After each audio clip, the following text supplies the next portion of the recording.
Good evening, wonderful people, great Biafrans, wherever you are domiciled, wherever you are living on the face of this very planet Earth.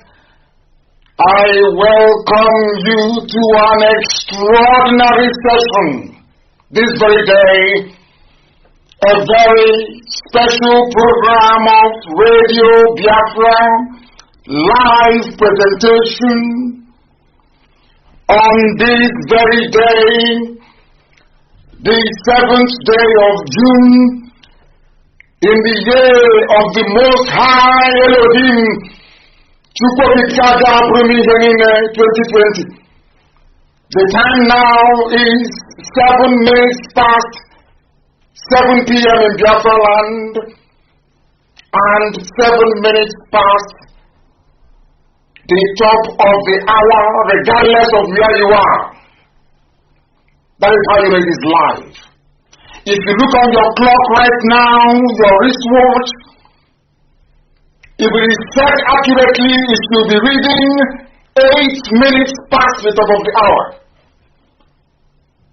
Therefore, if you are to listen to this very broadcast again, and the time doesn't rhyme, you know it is recorded.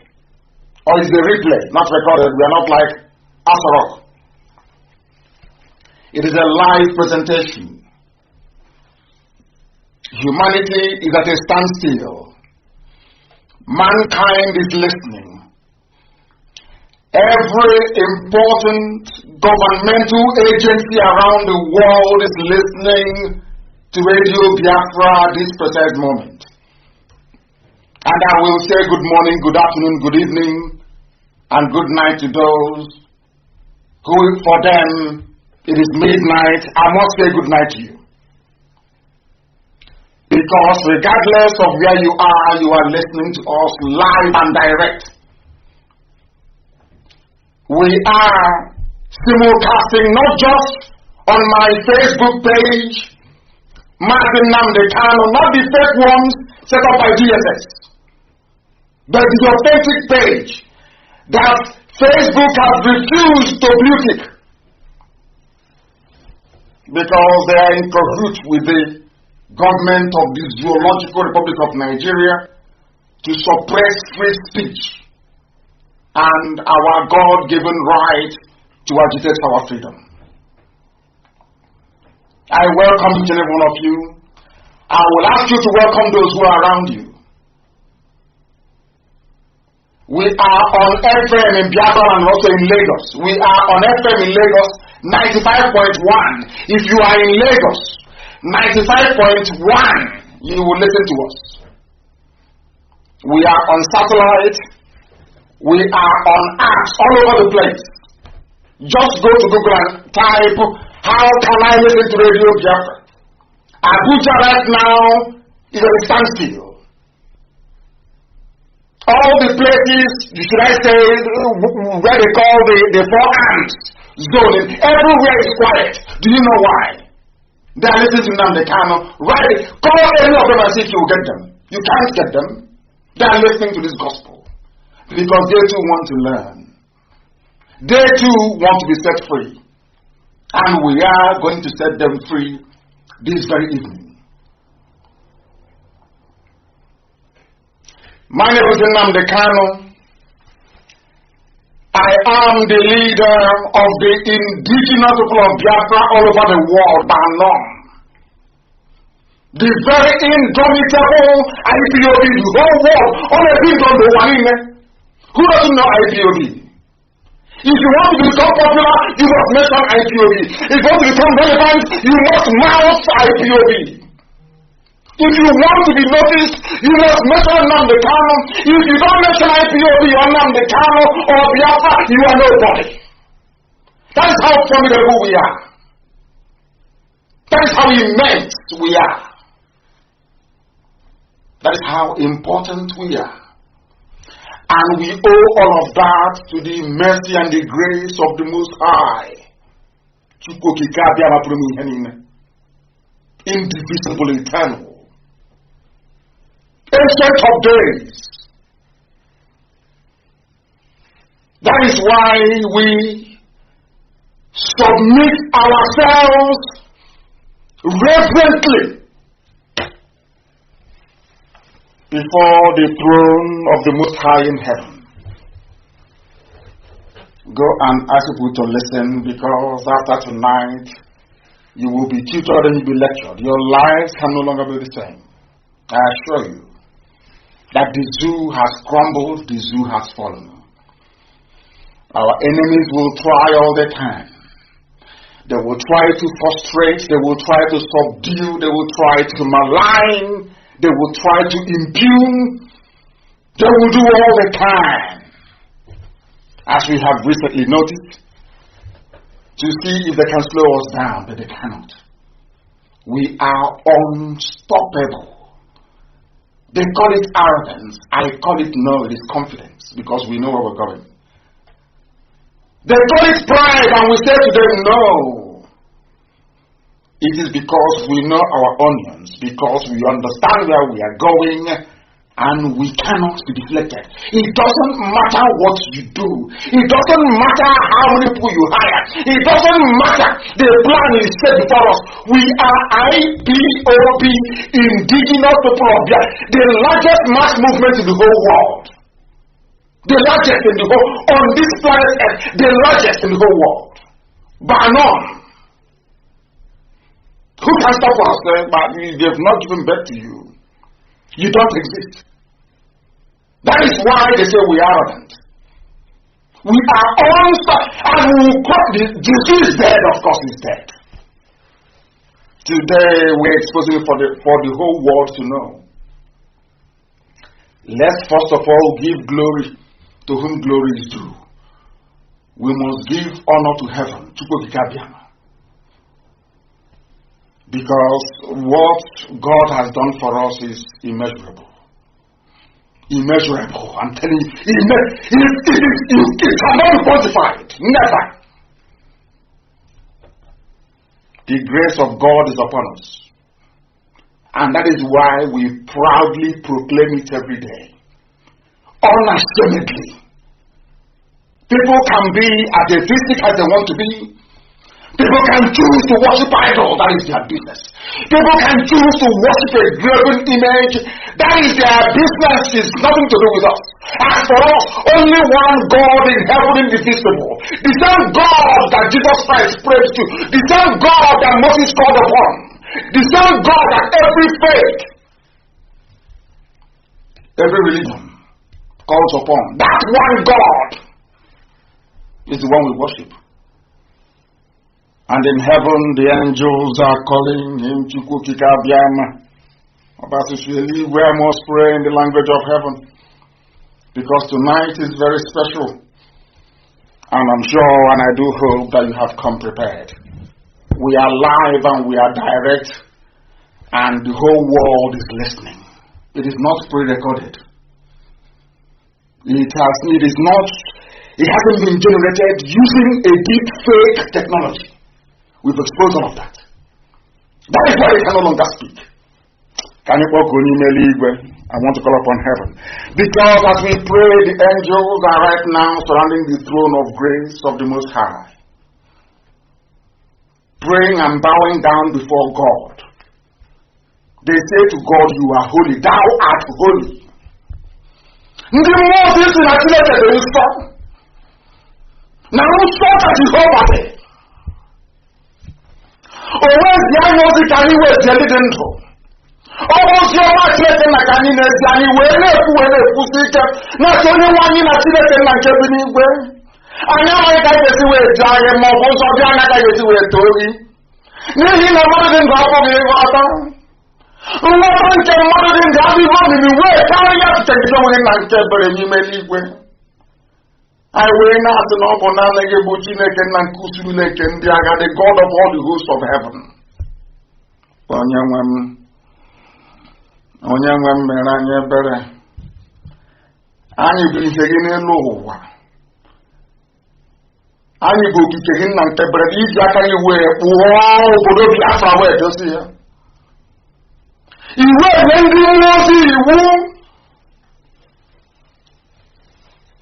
sị ha sie ndị dị ndụ na Chineke nna nke ikpe onye kwesịrị ntụkwasị obi. Na ọ bụghị mmadụ dị ndụ, ọ bụghị ihe nke aka mmadụ mere, ọ bụghị ihe nwaanyị si n'afọ ga-emụpụta. Na ndị ọzọ na-ekweghị ka ebe gị n'ime mmụọ na eziokwu, n'ihi na enweghị isi ọzọ ewezụga gị. Na ọ bụ ụzọ onye si na-aga ahụ ụgbọ obodo Ijipt wee wezụga ụmụ gị ndị nsọ bụ abụghị Izrel. Anyị wee na-ajọ gị wee na-etinye ka mkpụkọ ụwa niile nwere ekele wee ghọta na dịka gị onye bụ nna nke bubere ngozi si wee zọpụta ụmụ Izrel na ọ bụ ekele ha n'Ijipt nna nke igwe, na ọ bụ otu aka ka ị ga-esi wee wezụga Biafra n'aka ọchịchịrị na ekwentị bụ obodo Juu Naijiria.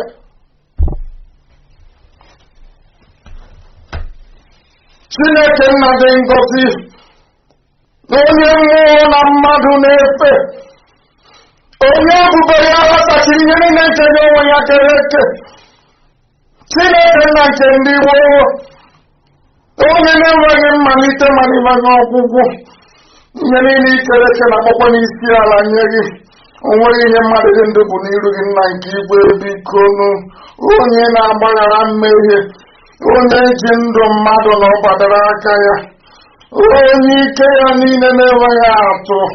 Ọ bụ ụzọ dị anya ka anyị ga-esi wee kpụ isi ala nye gị n'ihi ihe niile nke anyị onwe anyị mgbe ọ bụ site na amara gị na ebere gị, ngọzi gị, amara gị na ọmịiko gị. Onye nwe mbi n'igwe, biko mee ngwa ngwa ka i wee zọpụta ndị gị. Bịanụ ka i wee gbọrọ anyị ọbọ, bịa na ụsọ ụsọ ka i wee bịa nyere anyị aka. Bịakwa lee ka ha rabụ ndị iro, bịakwa ka lee nna nke ebere ndị niile bụ ndị gbara anyị okirikiri wee na-achị anyị ọchị, wee na-esu anyị imi, ka ihe ha ga-apụta ihe. Ọgba aghara n'elu ọgba aghara ka ị ga-atụkwasị ha n'isi, n'ihi na ndị dị etu a bụ ndị na-ebu anyị ebubo ụgha, bụ ndị kụnirinụ nna nke ebere dị ngọzi wee na-asị na ezumike adịghị mkpụrụ obi anyị n'ime Chineke nna. Mana anyị mana nke a bụ okwu asị, bịakwa ka i wee chụghachiji ndị etu azụ, ka ụgwọ ọrụ ha wee bụrụ ihere nke onwe ha, n'ihi na Biafra ga-adọrọ n'ikpebi wee n'ime eluigwe. Nna nke ebere dị ngọzi, ka ihere ndị dị etu a wee pụta ihe na obi ụtọ anyị n'ụbọchị nke taa, na anyị onwe anyị bụ ndị nwee ezi ịhụnanya, bụ ndị nwe obi ụtọ na obi aṅụrị n'ime gị. Anyị wee na-asị na anyị ga-ebuli gị elu Chineke nna nke igwe, anyị ga-ebuli gị elu nwanne otu onye, anyị ga-ebuli gị elu Chineke nna nke ụmụ ogbenye, bụ onye na-alụrụ anyị ọgụ, bụ onye na-efuru anyị ihu, na-efuru anyị n'azụ, onye na anyị n'aka anyị na aka ekpe. Chineke nna nke igwe, lere na anyị bụ ụmụ ogbenye, o nweghị ihe anyị bụ n'iru gị, ma bịa n'ọsịsọ ka i wee zọpụta ndị gị. N'ihi na ọ bụ naanị gị bụ onye enyemaka, ọ bụ naanị gị bụ onye nzọpụta, naanị gị bụ Chineke na onye anyị ji anyị isi. Anyị enweghị ikikere ọbụla, ọ bụ naanị gị ka anyị na-efe wee na-akpa isi ala nye. Biko na-atụfugbu ọla mgbe bịanụ ka i wee zọpụta Biafra, nye na ụmụ gị amamihe ma nye ha ezi nghọta, na ọ bụkwa mmekọta nwanne na nwanne ka anyị na-achọ onwe gị ndị ọzọ anyị akpagbu nna nke igwe. Biko gosi anyị ụzọ gị, ka iru gị wee taa n'ebe anyị nọ, ka ụwa niile wee gbaa aka ebe gị ịhụnanya gị ma mma gị na ebere gị ebe ndị gị nọ, ka ha wee tinye n'ezie n'ụmụ Biafra bụ ụmụ Chineke. Ọgwụ otu ahụ ihe anyị na-achọ onwe gị ihe ọzọ nna nke igwe. Biko nara otuto, nara nsọpụrụ, nara ịja mma, nwanne otu onye site n'ebighị ebi maọbụ n'ebighị ebi. Ise I was in the spirit, I had to get into the spirit that I may be able to see. Can we n'ime mmụọ? I speak the very oldest language on the face of the earth, the Igbo language, the language of the ancients, the language of heaven itself. We have come that heaven may bear us witness. And this evening, rather unorthodoxly, that is the way we are going to start. Pay very close attention, because you are about to witness revelation this evening. You must bring your pen and your paper with you. If you do not have it, you are going to miss quite a lot. You must pay very close attention to this very gospel as I preach this evening, or should I say, as I have been mandated by heaven to preach it. I receive my instructions direct from heaven. That is why everything I say must come to pass. Everything I proclaim must come to pass. No, once I speak it, it must happen. Because darkness is wasting its time. Darkness doesn't exist. Do you know that? Darkness is only the absence of light. Where there is light, darkness will flee. Do you see where we derive our strength from? In the knowledge of the revelation that darkness does not exist. In nature, there is nothing called darkness. It is only your fear that will allow darkness to overtake you. Once you are strong and you radiate light, darkness will flee. I have a lot to get through. Please do bear with me. We shall patiently go through all these things one after the other. But I crave your indulgence. I want you to be very attentive, to listen attentively. That is why sometimes I don't broadcast a video. Because when you broadcast via an audio means alone, it allows people to conceptualize, it allows them to reason very deeply, it allows them to begin to compartmentalize ideas and to put them into context within themselves without any visual reference. Very, very critical. My mothers are listening. I need to caution myself to take it easy. Listen carefully, please. This evening we are starting with two things. One is a letter written by an emissary of the Vatican to the USA. His name is Archbishop Carlo Maria Vigano. He wrote a very powerful letter to Donald Trump, and you'll be asking yourself, what has this letter got to do with what we are doing this evening? It's very to let you know how I build a case around the foundation. That is why we are infallible. That is why anything we proclaim, anything we say has a historical base and reference. It can easily be referenced. Listen very carefully, please. A letter from the Archbishop Carlo Maria Vigano. He sent a letter to Trump. He was warning Trump about the current crisis all over the world, the coronavirus pandemic, all the riots about George Floyd, the black man tragically killed by a racist police officer. And do you know what this Archbishop said? Not minding all the things and how bad they are, that Trump is under siege. I want IPOB to understand the same thing. I want to let IPOB and all lovers of freedom, including those in Yoruba land that are good people, Fela Nicholas and Nikolai Pokuti. May his soul rest in peace. He's a man that I revere. I said I revere him. Before I came on air today, I heard something that I never thought possible in my life.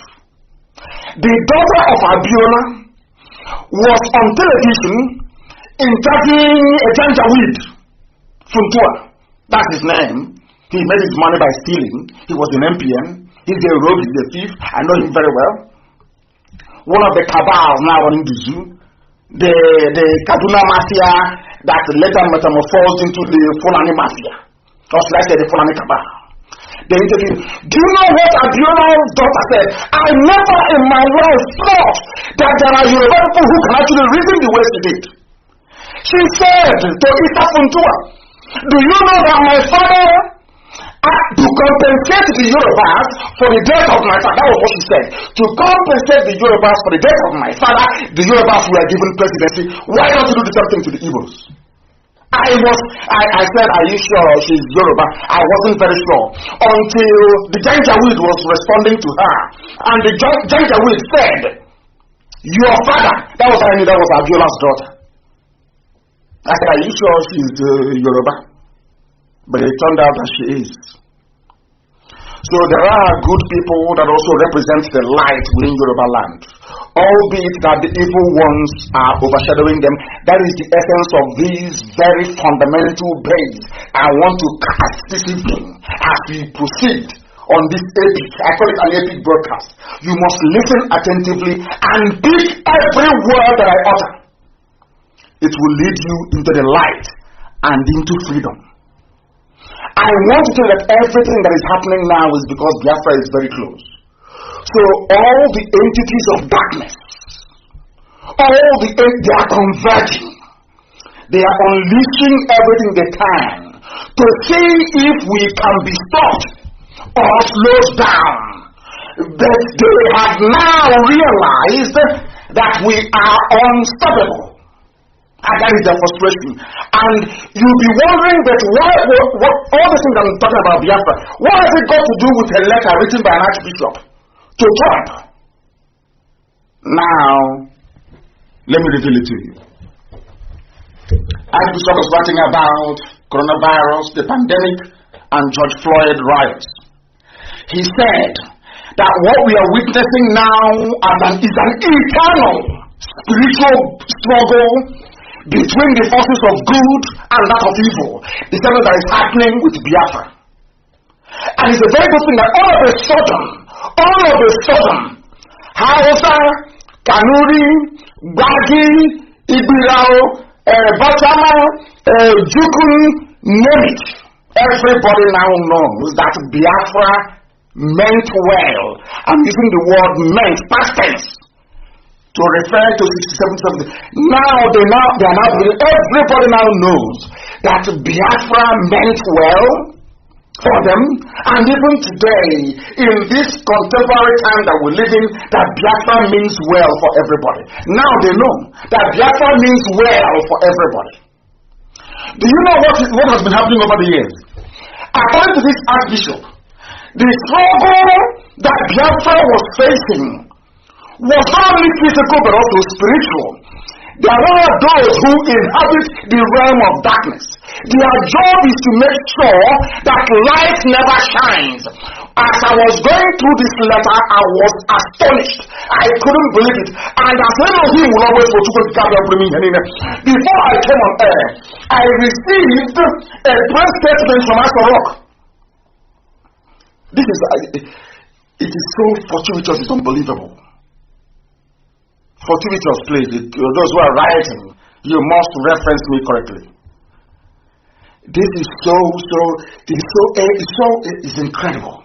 Before we came on air, there was a statement released by Asarok tying into everything that I was about to actually preach about this evening.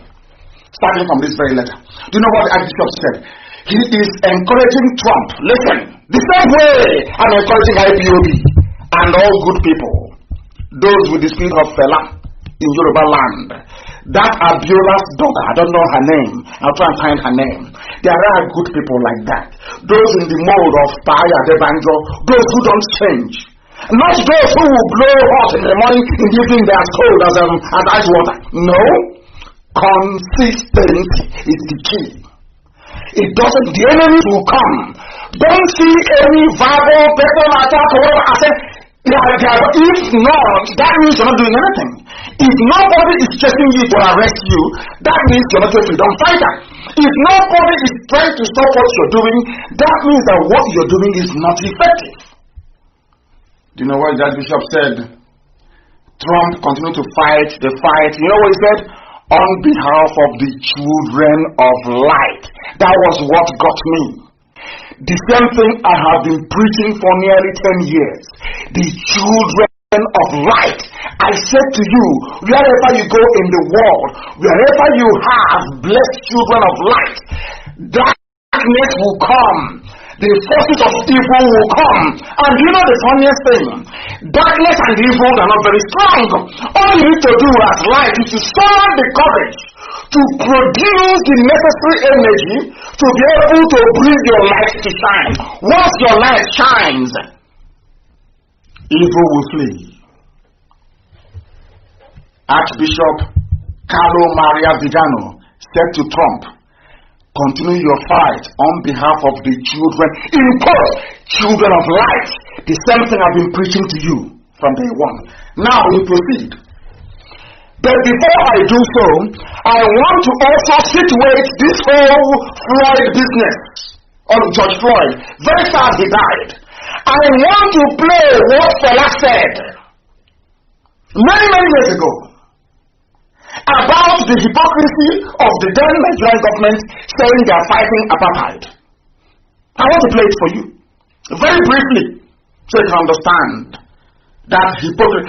Anybody who is upright in life can never be a hypocrite. You don't follow the crowd for the sake of it. You must find reason to follow that very crowd. There must be a reason.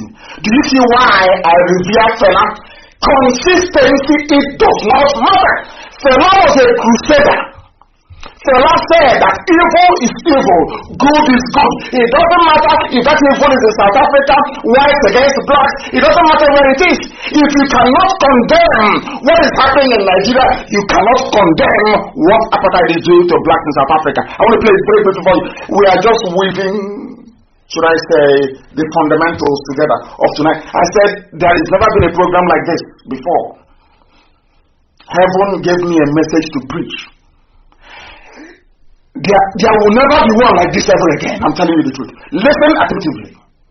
Listen attentively. And learn. This is Fela, a Yoruba man, mind you. South Africa is better than Nigeria. South Africa is better than Nigeria. I know so. I know so. But look, we are saying white and mistreating black. White are mistreating black. That's what Fela is saying many years ago. I want you to ask you as I'm analyzing this for you, think about this man that was killed, George Floyd, and the outpouring of grief all over the world. White people are protesting. Remember many years ago I told you that there is one thing about white people. No, you can accuse them of anything in life, but at least they have conscience. That was why God loved them and gave them the grace. And the America you see today, the Australia you see today, the New Zealand you see today, in other words, the conscience of humanity came from England, came from Britain. As bad as Britain was, still God gave them the grace that through them the greatest civilization will emerge, which is USA, which for your information is the longest running civilization in the history of mankind. Everyone collapsed. This very one now being spearheaded by USA is the longest running course of human civilization since history began. What am I trying to say? Fela said, people are dying on the streets of Lagos. Army brutality, police brutality, you don't want to discuss it. You're talking about happening in South Africa. The same thing with this George Floyd case. As sad as it is that George Floyd died at the hands of very uncultured beasts, that is not the reason for you to neglect what is happening in your home. Nobody has ever come out en masse to protest the killings by Fulani terrorists. No one. Families massacred. Lives lost. Villages overrun. Nobody came out in Africa to protest. Police killing, I tweeted it. No one protested. But do you know one funniest thing? A white man killed a black man in America, and the white people in America are protesting. Whites in Europe are protesting. What does that tell you about a white person? Do you now see why God loves them? Do you now see why God gave them the common sense, the understanding to go to the moon, to build aircraft, to build rockets, to have uninterrupted power supply, to have good roads? I need Africans to understand this, and I want Nigerians to understand this. That how good you are on the inside corresponds to the blessing you will get from God. I know some people will say, oh, but how about China? They are not very good people, they are very wicked. Yes, they are very wicked. We know that for sure. But everything that everybody else became came from United States of America. And before that, from Britain. Why do you think that Britain was the first industrialized nation in the world? Although Britain was involved in slavery, I saw the statue of the slave trader destroyed in Bristol. The man was involved in slavery. Today they destroyed the statue in Bristol. Whites destroyed the statue. But in Nigeria, you have somebody that still named the stadium in Kano after Abacha, despite his brutality. That is the difference between white people and the black people, and that is what this my man is saying, fella. Do you see why I love people who are consistent? Do you see why I love fella as a man? Let's listen. Okay, that is bad. Listen. That is racism. We have a reason. Racism is bad. The blacks are mistreating blacks in Nigeria. What's the reason? That's what. Police beat people on the streets like dogs. They do. They don't. I mean, in South Africa, I mean, they do it, but they know they face public. Listen, police beat and kill people on the streets of Nigeria every blessed day. And as a matter of fact, in all over Africa, other African cities, people are dying at the hands of black police officers, black army officers. Even then in South Africa, as apartheid was raging, white against black, there were white people that campaigned vigorously against apartheid. But you are in Nigeria, where ipob did nothing to you. All they are doing is to bring freedom for everybody, arguing and agitating for freedom, which on its own is not a crime. All of you kept quiet. Some of you wicked souls, we are writing and cheering the army as they were slaughtering unarmed people. That is to show how evil and wicked you are as a black person. And now you can understand why you don't have any good roads, why you don't have good hospitals, why you don't have good schools, because you are the embodiment of wickedness. And you need to repent and change from it. That is the essence of our program this evening. Fella, please. Public criticism. So they want themselves to do it, but in Nigeria, they say Nigeria is against apartheid. Nigeria is this, Nigeria is a good. In America, talks about Nigeria like the greatest African country. But Nigeria is the worst African country. We have the worst. The worst, even then, Fela was saying that Nigeria was bad. The worst African country. Oh, the problem Nigeria. In America, Nigeria is the giant of Africa. But it's all fake. All lies. This man held his ground over the years. He never changed. Consistency never changed. Fela was the same person. Never changed for anybody. He was on the side of the truth. These are the people that I respect. These are the people that I revere. These are those we honor. Now you understand how we flow. You know our philosophy? Now let me go into the letter itself. I believe that the days has come up enough. Let's start weaving and constructing on top of it this very evening. This very bishop wrote, Dear Mr. President, in recent months, we have been witnessing the formation of two opposing sides that I would call biblical. The children of light and the children of darkness. I couldn't believe it. Exactly what is happening in the zoo called Nigeria, between Biafra and those who love servitude and slavery. Biafra represents freedom. I said freedom for everybody. Freedom for all. A confederation. Go to your ethnic group and organize yourselves the best way you know how before the white man came. Use the resources in your land to develop to your fullest potential. Now do you understand it? There is a war going on. You may not see it, you may not understand it, between the children of light and the children of darkness. You must understand it. If you don't understand it, you remain blind. Who are the children of darkness? Those that come to you and tell you, oh, Biafra is not possible. What are you talking about? Why not one Nigeria? Who are the children of darkness? They are your pastors in the, should I call them, in Pentecostalism. That's about one Nigeria. Anybody who says to you, pray for one Nigeria, that person automatically becomes a child of perdition, a child of darkness, a product of Lucifer. They want you to be held down in perpetual slavery. They want to hold you down in bondage. I am saying this with every clarity of mind you can ever imagine. It is here.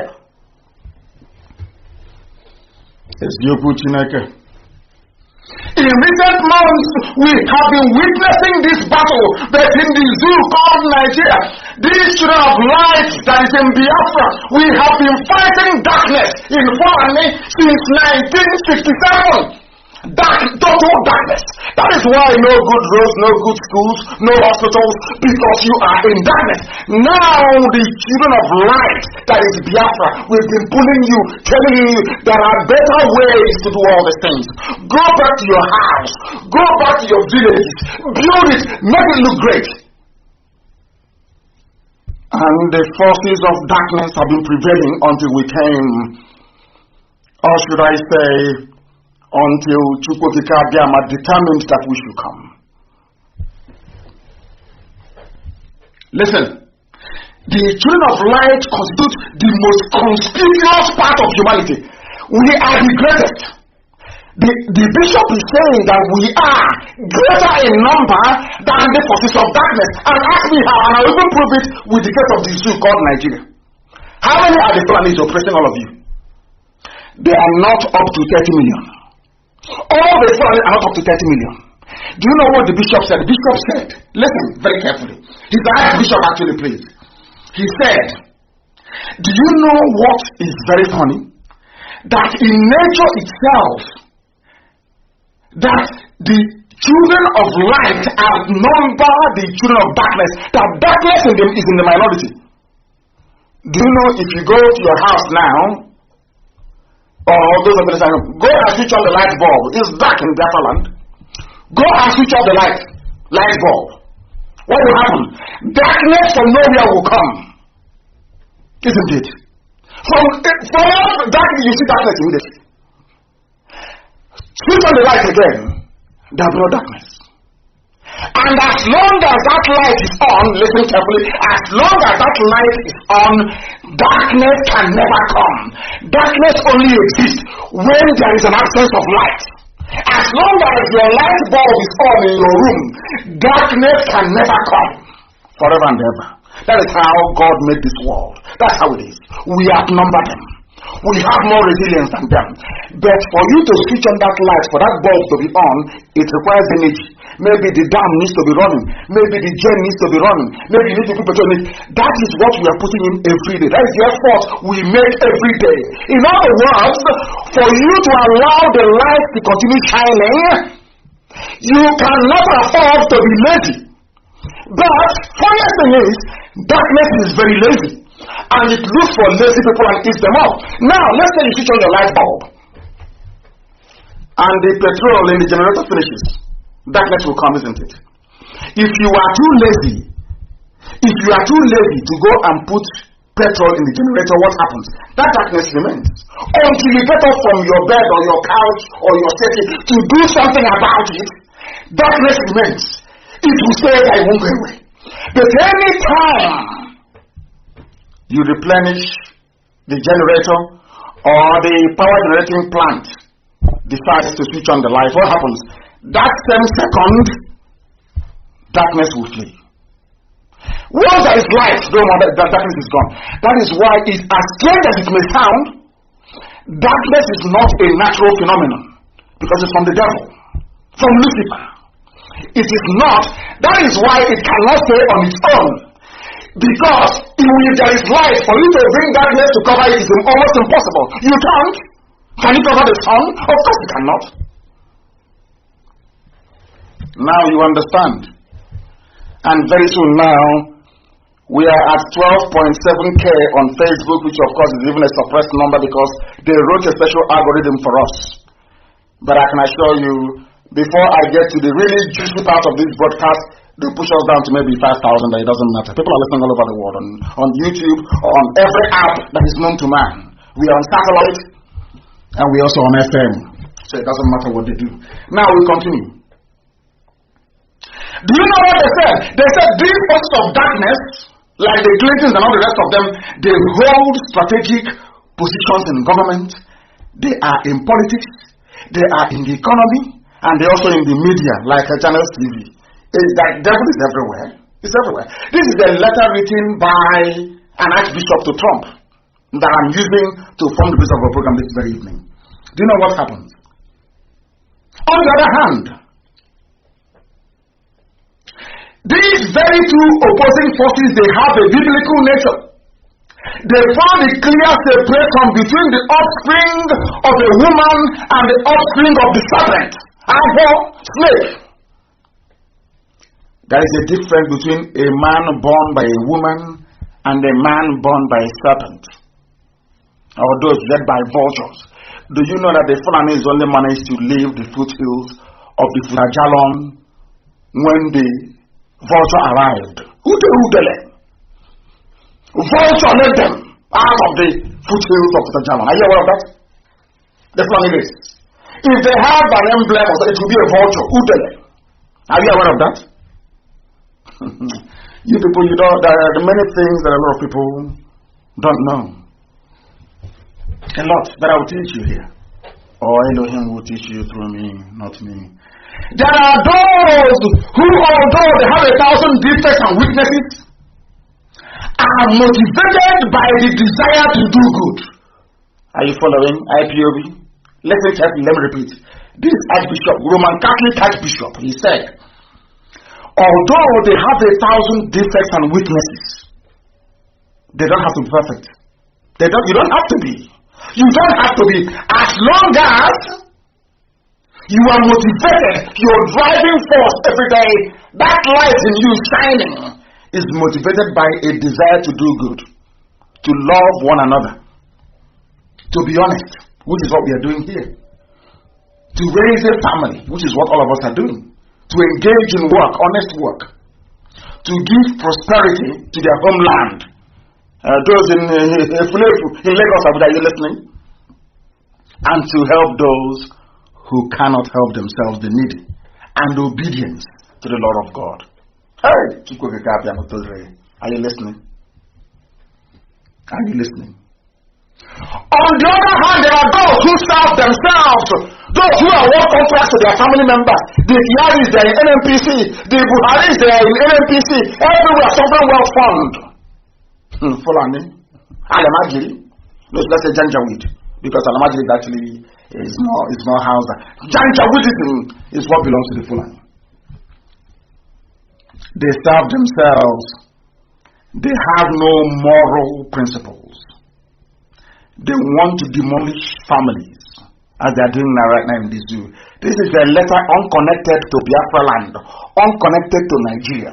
But do you see how it is resonating with everything happening? Because this peace is timeless. It is eternal. It's like the scripture. Now listen, please.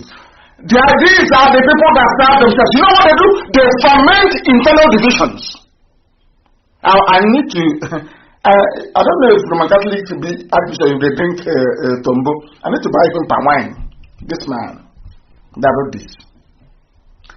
You know the same thing that the Fulanis are doing, divide and rule. They come to us and they divide you. They give you some money, some of you maybe to buy a phone, to buy a laptop, to come and divide the IPOB family to make the world feel that the struggle for Biafra is multifaceted and beset with problems when that is not the case.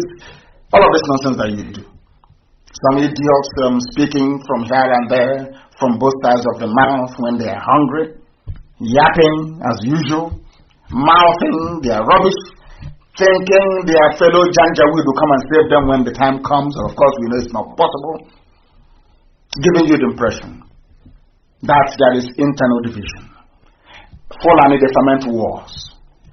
and they accumulate power and money. Their war chest is $22 billion. Isaac Fontua knows this.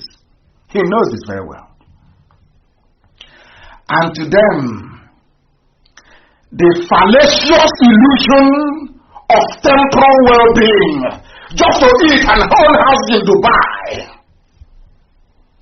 is what they crave for all their lives. That's all they do. As Lugard said many years ago about the Fulani, that they are carefree, they just want to have fun, borrow and have fun. What Lugard wrote this in the last century, earliest part of the last century. Can you believe it? After over 100 years, the same thing that a white man saw and wrote about the Fulani is what they're doing. Accumulate money, wealth. They want power by all means. Oh, no election, no man can be president. It's our turn enough. That's all they know what to do. Exactly as this man said. That was how this archbishop described the children of darkness, not me. An archbishop, a Roman Catholic archbishop. This was how he described the children of darkness. And I brought it home to Biafra land and to the zoo. And who are the people that want power at all costs? They accumulate money. They also divide people, as they're doing now. I saw a piece before I came on air. Some idiot from a BBO saying, if you have nothing in common with Igbo. And nobody told him about Okonko and Epe. But he's an intellectual, you know. Mind you, those are the fools they raised in the zoo. They start insulting people a lot and start insulting them. If you are like Fela, or as I read today, Abiola's daughter, I will respect you, and I will revere you, I will honor you, I will praise you. But if you're like that man that they paid some money in Abuja to write rubbish and to rewrite history, he doesn't know, the man writing about the Bibio, claiming he's an Bibio, and does not know the meaning of the word, the Bibio. He has no idea. He doesn't know who Aliyu Ekine is. He doesn't know. It was an Ibibio man that met me in London in the year 1998 at Waterloo Station. Dr. Aliyu Ekine, the daughter is Soraki. Go and Google her. Soraki, Soraki Ekine. Go and Google her. The Ibibio from Akwa Ibom. The father worked for Gowon. The man begged me, you know, everything that I do in life, I have a witness. I also have a witness. There was a man, a retired London police officer, Tukudumi Kazo took me to go and see Dr. Aliyu Ekine, an Ibibio man. He is an Ibibio man. He was begging me, saying, do everything you can to restore Biafra. I was a fool. If you ask Soraki Ekine, she will tell you, my father's greatest wish in life was to see Biafra. Ibibio man, learned. You have one fool in Abuja, they get him money, said, oh, there is nothing, not the other. Do you know, you are in Abuja, how can you be in Okonko, from Abuja? Do they have Okonko in Babalada? Or in Ashoko? Do they have a guy in Ashoko? So you don't know. You were born outside. That was why I said everybody must go back to where they come from to develop it. You were born outside. The only thing tying you to Biafra land, to Ibibio, is just your name. You know nothing about our culture. You travel from Abuja, maybe you go to London, you go to New York, and you come back, you stop over in Lagos. You know nothing about the village. When you come to the village on the 24th of December, and you go back to Abuja on the 3rd of January. You know nothing. You're not in any of the fraternities. You know nothing about Hepe. You don't know about Hepo. You know nothing about Okonko. And you claim you're from Ibibio. Can't you see how useless your life is? With all that nonsense you wrote for nearly 2 weeks, only 5 sentences, and you go back to the drawing board and see how foolish you are. The meaning of the word Ibibio means Ibonta. Junior Igbo, that's the meaning of the word Ibibio. If you don't know, you claim you're from Ibibio, you don't know the meaning of your own name. What a shame. And you're busy. And funny enough, Premium Times cited every zoo paper carried it. These are the people that this Archbishop Carlo Maria Vigano is talking about, that the children of darkness are everywhere, even in the media. I told you tonight will not be like any other. Didn't I tell you? We must continue. We have to continue. We need to continue. And now, let me tell you, to complete this whole thing, I saw this very press statement. Papa sent it to me before I came on air. It is called State House Press Release. From the so-called presidency, without president, presidency without vice president. Listen carefully, please. Let me read for you what Nigerian government Aisha wrote before I came on air. State House Press Release. IPOB, self-proclaimed Jews using Christianity to wage war against the Nigerian state. That's the headline of the press release. What did they say about children of darkness? They divide. They said Jews claiming they are saving Christians. Understand this. Now I want to educate everybody who is listening, especially Nigerians, that Judaism is the mother of all religions. That depends on the book. The people of the book. Judaism. Moshe, that is Moses in the Bible, laid the groundwork for Apostolic Church, Anglican Church, Roman Catholic Church, Church of God of Latter-day, Church of Jesus Christ of Latter-day Saints, or whatever they call it, Assemblies of God, Christ Embassy, even Satan's Embassy. All this, everything that you go to, every church you go to, you owe it to Judaism. Judaism is the granddaddy of everybody. Everybody. Judaism is the pinnacle. Started it. Before they were called Judeo-Christians, because everything that Christians refer to in the New Testament, they got from the Old Testament. The Torah and the books of the prophets. Isn't it? Without Judaism, there will be no Christianity. Without Christianity, there will be no Islam. Islam copies Christianity. In fact, Islam is the carbon copy of Roman Catholicism. The revelation that Prophet Muhammad saw was from Angel Gabriel. The revelation received by Moses at the place of the burning bush is from God himself. God said, I am that I am. When Moses said to God, who do I tell them? Sent me. Said, tell them that I am that I am. Sent you. If you ask Muhammad who sent you, Muhammad will tell you Angel Gabriel saw him. And who created Angel Gabriel if not God in heaven? Are you following? Everybody, regardless of who you are a Jew. Both Islam, both Christianity, you are a Jew. The same thing that is within Christendom, everybody is a Catholic. There is a creed that used to be said in Anglican Church when we were small. We pledge allegiance to the Catholic Church. The creed, go to any Anglican church and look at the creed. It's called Catholicism. Catholic creed, that's what it's called. That umbilical cord can never be broken. Do you understand it? Everybody is a Jew, including Prophet Muhammad. He's a Jew, coming from Judaism, came to the temple of God in Jerusalem, where they built the dome on the rock. That centerpiece of Jerusalem, the dome on the rock, in reverence to Judaism.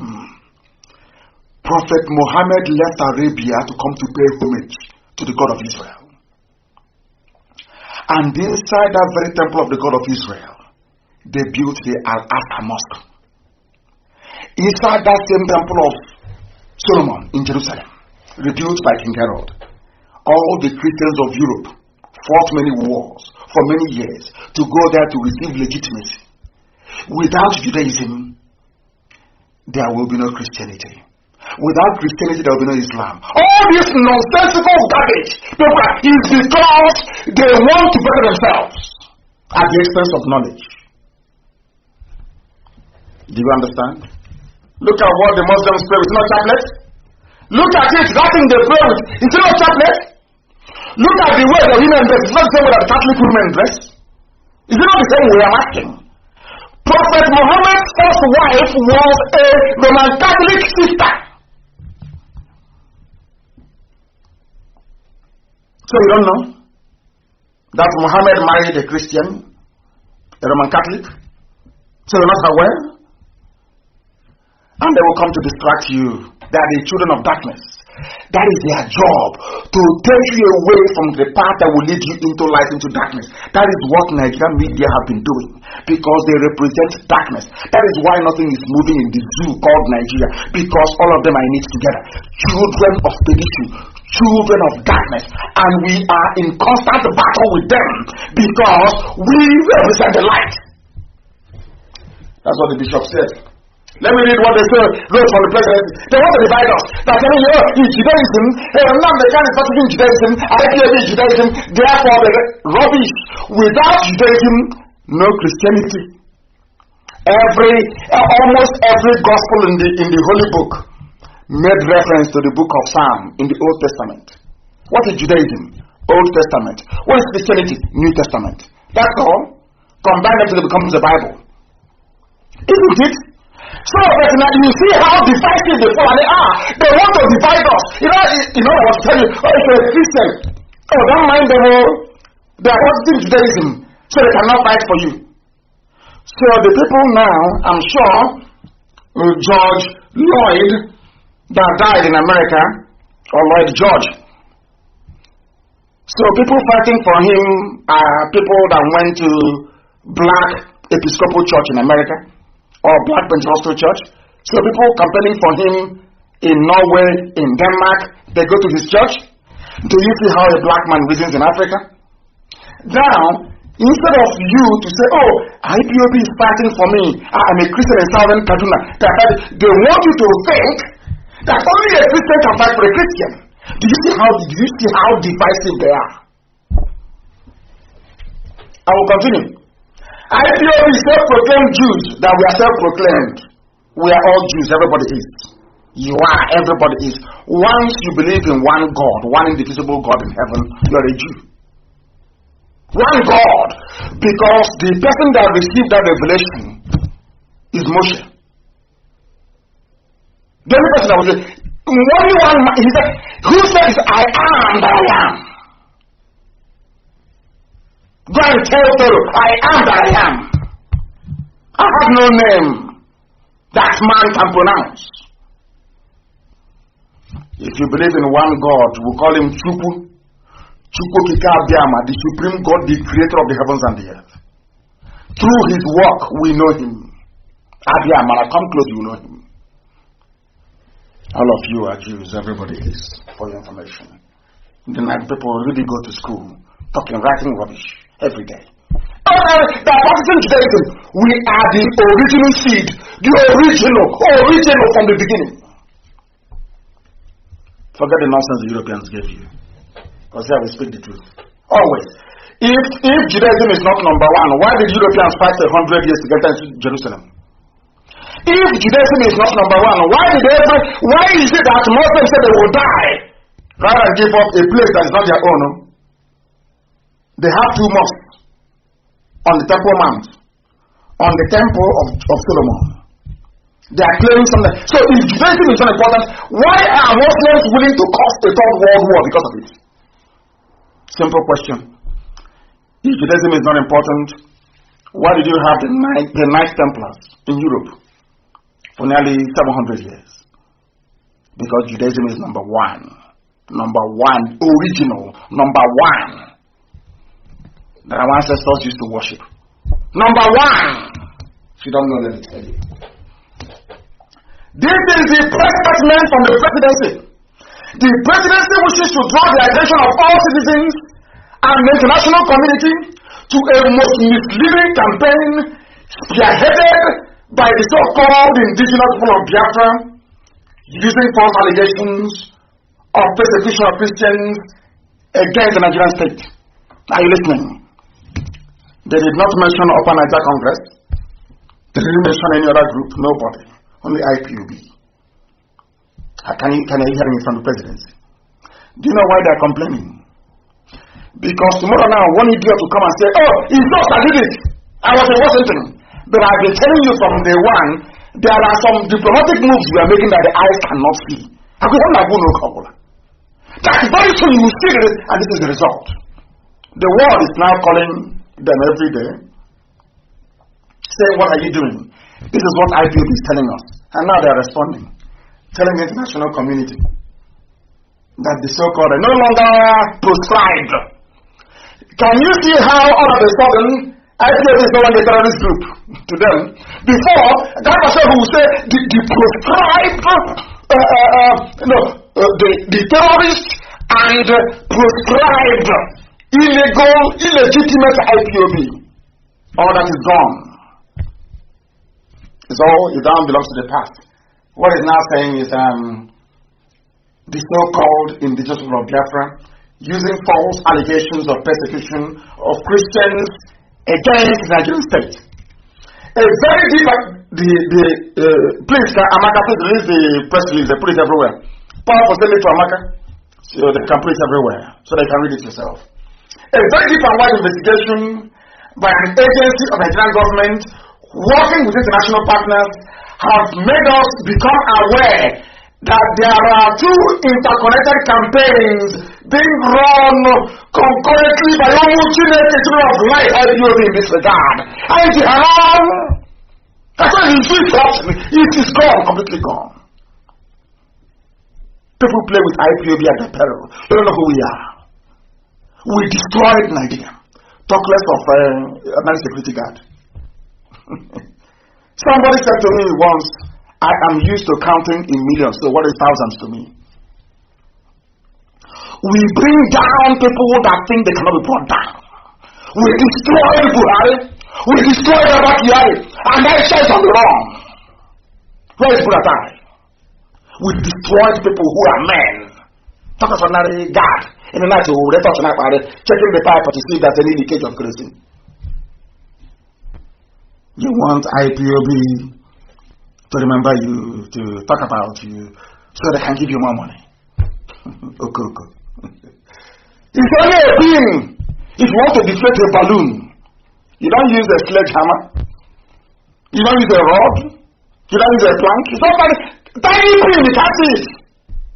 You put it on the bell of boom. Oh, what's the balloon? Easy. People talking rubbish. You see, this is who we are. This is how formidable we are. And we are holding them in a bad place. We have no time for idiots. Your distractions have no time for it. Our eyes are on the juggler.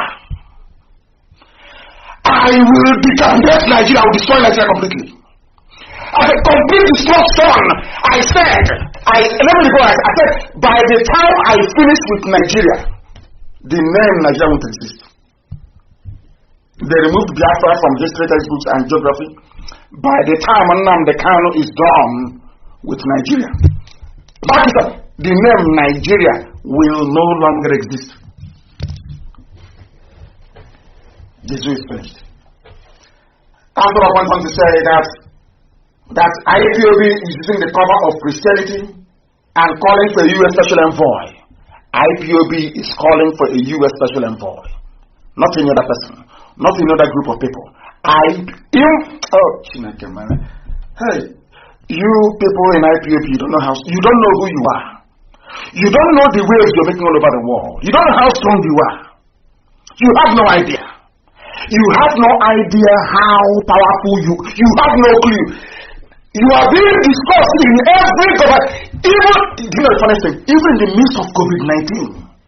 You know, when to go out to tell Biama, set us up to go and fight this battle. Do you know what God said to me? I will make this journey very, very hard for you. And those that I will bring. He didn't say your followers. I don't have followers. Anything said to me, to tell them, I said, those I will bring, I will make it very difficult for you people. You are fighting this battle when people have lost faith and belief that honest men can come up. But I'm going to send you. Anything I ask you to do is what you're going to do. and I will keep you safe from your enemies. Are you following? Are you seeing what they're saying? It is IPOB. Even in the midst of pandemic in the whole world, everything is COVID-19, COVID-19. Do you know that even in the midst of global pandemic, governments of the world still find time to discuss IPOB with Nigeria and the killing of Christians?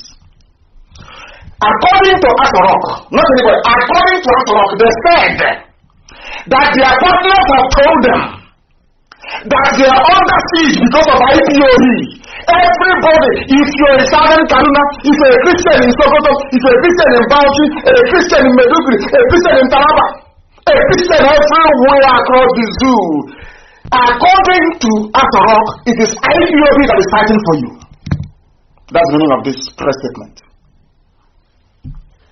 It's no longer in dispute. Those in Upper Imo River, Lower Imo River, middle of Bedo River, Ngokoko. Can you see it? From Asarok. That is why they are jealous. But who won't be jealous of them? Why won't you be jealous? If you're in a movement as successful as IPOB, the largest movement in the whole world, why won't people be jealous of you? Why won't people be jealous? I'm asking you. So it's something to be proud of. When people talk rubbish, you should carry yourself with pride and honor. Because you're making, even in the midst of a global pandemic, that's to show you how potent we are stronger than COVID-19. Because in the middle of COVID-19, they are discussing IPOB, how IPOB is fighting to save Christians in Nigeria. Can you believe that? Can you believe that? Formidable. Exceptional. You don't know who we are. But at least now Asarok there. I told them before, you are playing with us, you don't know who we are. But now they know. Now they know. The IPOB leadership that proclaims itself as Jewish, a position not shared by the generality of members. We don't have members. We only use the word members sometimes to make people who are not well educated to understand what we're saying. We are a nation. We represent the nation. We are the indigenous people of Biafra. We are not a group. There are indigenous British people like the Celts. They are not a group. The Celtic race across the British Isles, which is Welsh people, people from Cornwall, the Scottish people, and the Irish. The English they came from Denmark, and they came from Germany. The England you see today is a mongrel race. They come from the Angles of Denmark, and some of them came from Saxon, from Lower Saxony in Germany. They are not original British people. The only original British people are the Celtic people, and they have their language till tomorrow morning. Now you understand, don't you? Hey, Eliwe, heaven is bearing me witness, not man. Man, what we are saying is beyond the knowledge of people schooled in a very decrepit, very dilapidated system of education in the zoo. You can't comprehend what we're doing. Anybody, you can't. I'm telling you the truth, you cannot. You cannot. They say, but I have now proven to Aisha, who is the current Madam President of Nigeria, including yourself, Aisha, you're a Jew.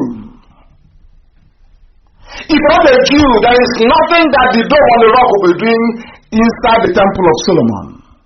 Muhammad wouldn't have gone there. The prophet could not have gone to Jerusalem. Now you understand. Everybody is a Jew. Everybody. And because the Jews are the children of light, that is why darkness will always hate them. If you hate a Jewish person, that means you belong to darkness. Because they are the light. In the whole world. The best scientists of the world, all Jews, everywhere is Jewish. For your information. Something very proud of. Very proud indeed. For reasons of convenience, he claims they are not referring to me. He claims, no longer IPOB, they are not referring to me. For reasons of convenience, he claims to have an interest in the welfare of Christians. They're talking about me. He claims. They don't want to say now, they can't. He said he claims. let's leave them and wait for the burial. They're finished. They're finished. Let me tell you that this subterfuge and misinformation by the Fulani Janjaweed is how they operate. They think now it's like before. It's an online country. You're on Facebook, you're online. I warned you last week, they want you to leave social media so they can occupy it and keep lying against you. That's why I said, I want every Biafran to, I've been telling you this, Facebook and Twitter, very, very critical. Let's fight this battle. We are the light, they are the darkness. Darkness has never defeated light before because darkness doesn't exist in nature. Darkness only exists due to the absence of light. And we are the light. And we are alive. As long as we are alive and we are radiating these photons. It's called a photon, please. The thing that carries light. There is no way that darkness can prevail. We need to, all of us, tell your sisters and your brothers, everybody, they must be on social media fighting for the freedom of everybody. And fighting oppression wherever we see them. I'm like, fella, I see evil, I call it out. What is evil? I must tell you what you're doing is evil. It doesn't matter the country you belong to. I will tell you. Slaughtering of Christians of Hausa extraction in southern Kaduna is evil. That is what I condemn. I condemn it. This entirety. Going to Jos and slaughtering Christians. I don't like it. And I will campaign against it. It doesn't matter that these people all conspired against Biafra. It doesn't matter. I'm not a child. I'm not a child. I have forgiven them. I want everybody in Nigeria to be free. Even including some of the poor Fulani people. I want them to be free as well. I'm not against anyone. I am against the forces of darkness. That's all. Not against people who are working very hard and suffering on a day-to-day basis, trying to eke out a living. Please listen. The two central planks upon which the Fulani Janjaweed campaigned and took power from Jonathan was the inviolability of that very Jew called Nigeria, which now Boko Haram have now taken over some areas. And nobody's talking. But somebody spoke. Albeit from PDP, but somebody spoke. Insecurity, remember, I traveled to Sweden. I went to Swedish national television again to be interviewed by a journalist in Sweden. People don't know how far we have gone for the sake of Biafra. And somebody saying somewhere and molding a bit of block. Okay, I'm after one room in a hotel. He wants to finish one. He's building a 20-bedroom hotel. He's busy in the price of cement and the trip. Calling the man supplying sand. As they're doing that, I was busy in Sweden. In Sweden. Lobbying the Swedish government and going on the national television to go and speak about Biafra. Do you know what was told? What the guy told me in Sweden? It was in 2015. He said, no, we don't want Jonathan there. He doesn't. I didn't know that Obama was the one behind all this game. Obama wanted a Muslim in charge. They needed to renew their oil contract. They were not sure that Jonathan would give it to them. So they made something. The Yoruba said they were angry that they didn't have or hold that many positions in positions that only benefit them, or not the whole of the Yoruba race, mind you. They didn't have enough positions in Jonathan's administration. Because of that, they were going to bring it down. But as I've told you before, a Yoruba Muslim will always align with the Fulani in the north. That is how it is. A Biafran Muslim will always align with the Fulani in the north. Some of you have forgotten that when Obama, a whole president of the USA, traveled to Saudi Arabia, he bowed before the king of Saudi Arabia, the most powerful country in the world, their leader, bowing before people that produce nothing and that make nothing, that import everything. What does that tell you? Their religion is more important to them than common sense and decency. That is why any Biafran who is a Muslim will always serve the caliphate. Do you know why? Because the supreme leader of Islam or of Muslims in Nigeria is the Fulani man, the Sultan of Sokoto. Does that make sense to you now? Does that make sense to those of you who can't quite reason properly? Does that make sense to you? Now let me read this thing for you. They use insecurity as their landmark. That is how they are going to win. Everywhere. Insecurity. Voting the general. Voting Buhari is the hard man. He's the general. As the Swedish white man told me, we need a general who is there who can do something. The general went in. The general saw. The general died. They have continued to rule in the name of the general till this very day. And insecurity got worse. Way worse.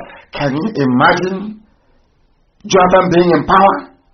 And all this banditry, all this killing of Christians, all these massacres everywhere. By now they have gone to go and burn Jonathan alive. But then the funniest thing, the man who promised he was going to solve all these problems, he's dead in Saudi Arabia in a shallow grave. The person that they used to replace him is also dead. Now the man's wife is the one who is in charge. And all of you know all of these things. That's why they can never show his legs. That is why he will always wear a shoe to enter into a mosque. Because no matter what you can do to the face, in terms of deep fake videos and using rubber masks, you cannot wear a rubber mask now on your feet. It's no longer possible. So that is why they can never show his legs. Because his legs are as fresh as that of a 45-year-old. That is the truth. That you can never see. Even the picture they released today, claiming his Aisha Buhari's sister. This Buhari who can no longer speak, they cut off the legs. Don't look at the pictures is there. They cut his legs off. They don't want to see how fresh he's looking. Because they think you are all fools. But we know we are not. They campaigned on insecurity. That Jonathan wasn't good enough. Let's bring in this hard man. Yoruba newspapers campaigned. Yoruba media. I keep telling you, oh my God, I wish people can open their eyes and see. With the exception of this Abiola's daughter that I saw today. Go and see what is going on. Now, Southern Kaduna, Insandu, Yaba is the government area of Kogi State. And robbers, oh my goodness, insecurity everywhere. Everywhere is on fire. Al-Majid is coming down. Every Janjaweed in the Sahel, every child of Lucifer, born under the banner of Islam and the Fulani Janjaweedism is heading down into the zoo, to the extent that Ganduje said they should close the borders in the north. And I'm asking people from the south of Nigeria, when I say now you say I'm insulting you, but I just want to bring to light how stupid all of you are in the south, by which I mean Biafrans and Yorubas alike. Do you see how foolish you are? They close their own borders in the south, but in the north all their borders are open, and you can't think, you cannot reason, you can't ask yourself questions. Because all of you are afraid, or should I say 48% of Yorubas are Muslims. That's the problem. Even their pastors. Their pastors performing miracles in the name of Jesus Christ, or so they claim. They were once Muslims, but then when they saw that there's a lot of money to be made in Christianity, they all jumped in. So you don't know they're all Muslims? And they're not criminals. So it's those of us fighting for freedom for everybody. As today has been confirmed by the international community that ipob led by Nnamdi Kanu is fighting for Christians, fighting against the persecution of the innocent in Nigeria is here. Your daddy Zero hasn't done it. He owns an aircraft. From the money you paid him to pay back, to plant, to water it, they are not scammers, but we are. Do you see how a black man reasons? You see, that is, sometimes I wonder, and I say to myself, but God cannot make people that stupid. It's not possible. But unfortunately, in Africa it is. Somebody who spent his money came out fighting to free you, to give you information to make you free, which has now been acknowledged by the whole world by virtue of this very press release, is a scammer. But the person that doesn't do anything for you, all he does is he opens the Bible and says, let's read today the Gospel of Matthew. He goes and Jesus Christ went up the hill and he prayed and he fed the multitude. Praise God. You say hallelujah. He said, no, it's time for tithes, and you pray. He's not a scammer. Do you see how Africans reason? This is how Africans reason. Oh, dear me. Now everywhere is raging. Governors are crying, they are complaining. Our mothers made a video. I've sent it to 1 or 2 or 3 or 4 governors for them to see what our mothers are lamenting. The state of hopelessness in our land, insecurity everywhere. And people also come back to these people they are calling scammers to ask them, please do something. We are fighting, and you can see the result. And we are doing something, and very soon you will also see the result. That is how good we are at what we do. Very, very formidable. Exceptionally formidable, unstoppable. We are IPOB. I said we are unstoppable. Nobody can. Not today, not tomorrow, not forever. That's how strong we are. That is how formidable we are. What has daddy done for you? Did your daddy give you any palliative? Are they fighting for your freedom? The same way that Archbishop Desmond Tutu did? The same way that the Roman Catholic Archbishop of Owerri is now doing. I don't know what it is about Catholicism and freedom. Anthony Obin. All is there. Hey, open our church, so one is to open. If you don't open the church, you are antichrist. They want their money. But they're not scammers. No. The person in IPOB fighting for your freedom. Do you see how foolish you are as a black person? The person fighting for your freedom is a scammer. But the person that contributes nothing to your life, absolute zero to your life, taking your tithe, planting of seed, sowing of seed, the weeding of the seed, all these things you pay. He is not a scammer.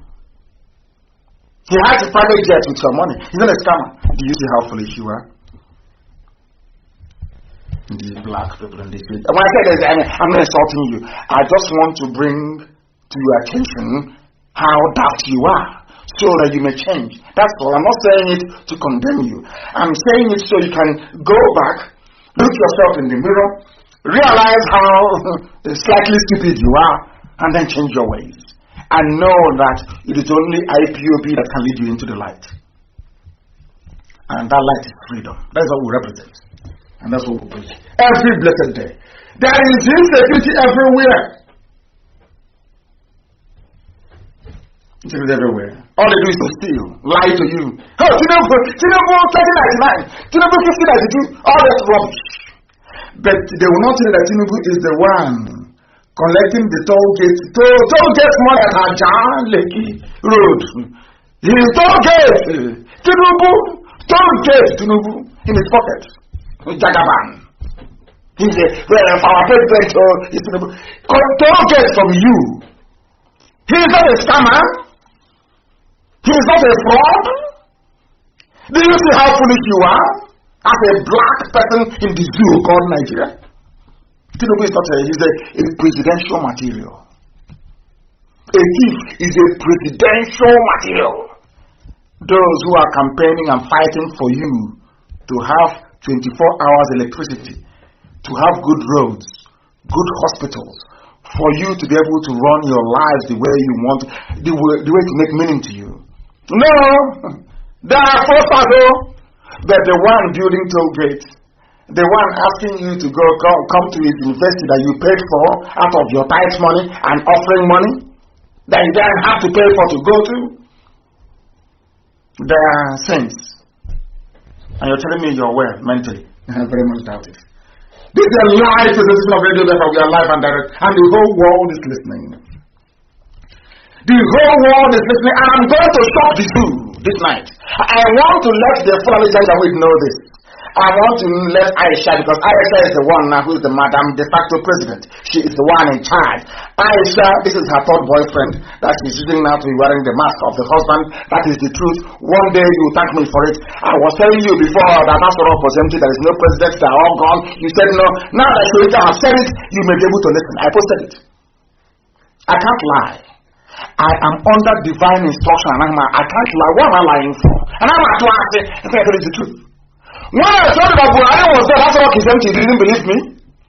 Till today, I'm asking you, where is Buratai? Have you heard from him? Where is Osibajo? Have you heard from him? Have you heard from any of them? His only video. He was in the conference call. He attended the meeting of ECOMOG. He was here. Have you seen him? Yoruba, have you seen your son?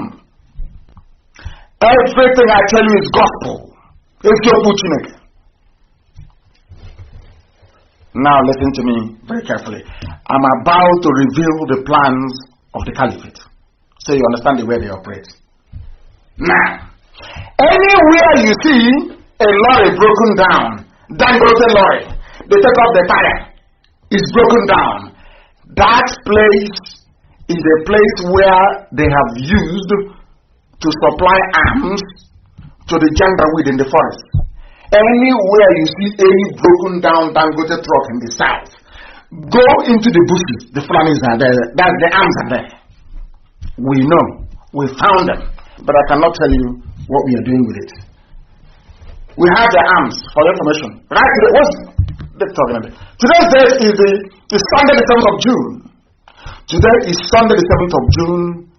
28 minutes to 9 p.m. in Biafra land, GMT. Sometimes we ask GMT. I'm telling you this. We have recovered some guns from them. Write it down so in the future you reference today's date and what I told you. Anywhere you see a Dangote truck broken down, is no longer working, they are changing the tire, they are fixing the engine, that same place, watch very carefully, you will see Okada, you will see motorbikes come and go. Motorbikes will come and go. They are taking arms into the bushes, into the forest. Therefore, Dangote is a part and parcel of this jihadi conquest of the south. And Yoruba, you are in trouble. Yoruba, serious trouble, I'm telling you this. Now, anytime there is a breakdown problem with a lorry, Dangote, especially from the north, they are distributing weapons. Distributing weapons. Anywhere you see a helicopter hovering like the one we had in Ebonyi a few days ago, they are raised up because we've driven them away. So they are stalking them. The Nigerian army is involved in arming dangerous terrorists and bandits to kill you. Therefore, in fact, China has sent those pictures to Amaka to post everywhere for the world to see. I want it posted because I want everybody who is from Ebonyi, every Biafran from Ebonyi state, serving in the Nigerian army. I want to let you know that that same Nigerian army is busy, so as you're fighting Boko Haram in Meduguri, in Adamawa, in Taraba, in Yobe, the same army you're wearing the uniform, doing no shebe with, they are supplying their brothers, their terrorists to take over your village, to kill your mother, to kill your father, to kill your relatives. I want those pictures to be distributed. Now that the world, the places where I posted, we drove them out. They waited for some days. They started to resupply them with arms. We have it. Helicopter. Nigerian army. In Ebonyi state. In Ebonyi. And there are people from Ebonyi state serving. Is the worst reasoning of a black man. I don't know how you can be serving in an army that is busy trying to take over your own village and kill your people. Anywhere you hear a helicopter hovering near a forest, they are supplying their people there. That is the preferred method of the governor of Kaduna State, Nasser El-Rufai. That's the method. And as I told you, he is part and parcel of the Janjaweed Brigade, those seeking to conquer the whole South. Anywhere, as I told you before, Igbocha is important for the River State, where they have their men saboteurs. River State, they need it at all costs. I said at all costs. Some of you don't know the battles and Wike is fighting. You have no idea. If you know the battle that man is fighting, I'm telling you, if you see him, you bow for him. The man is fighting a battle with demons everywhere. Fulani want to take over, you call it River State so people can hear. They want to take over River State at all costs and by every means.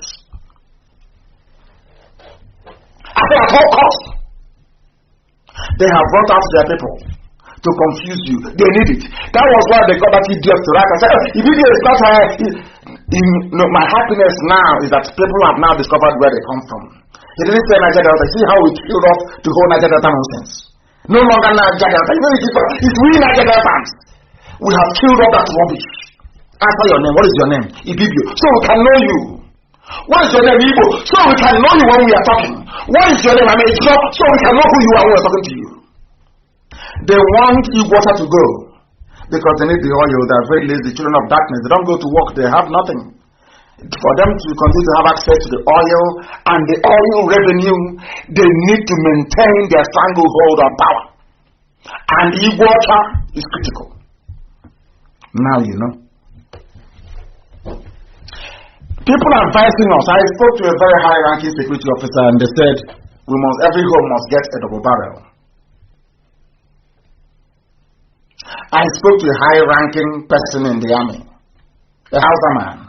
You won't believe it.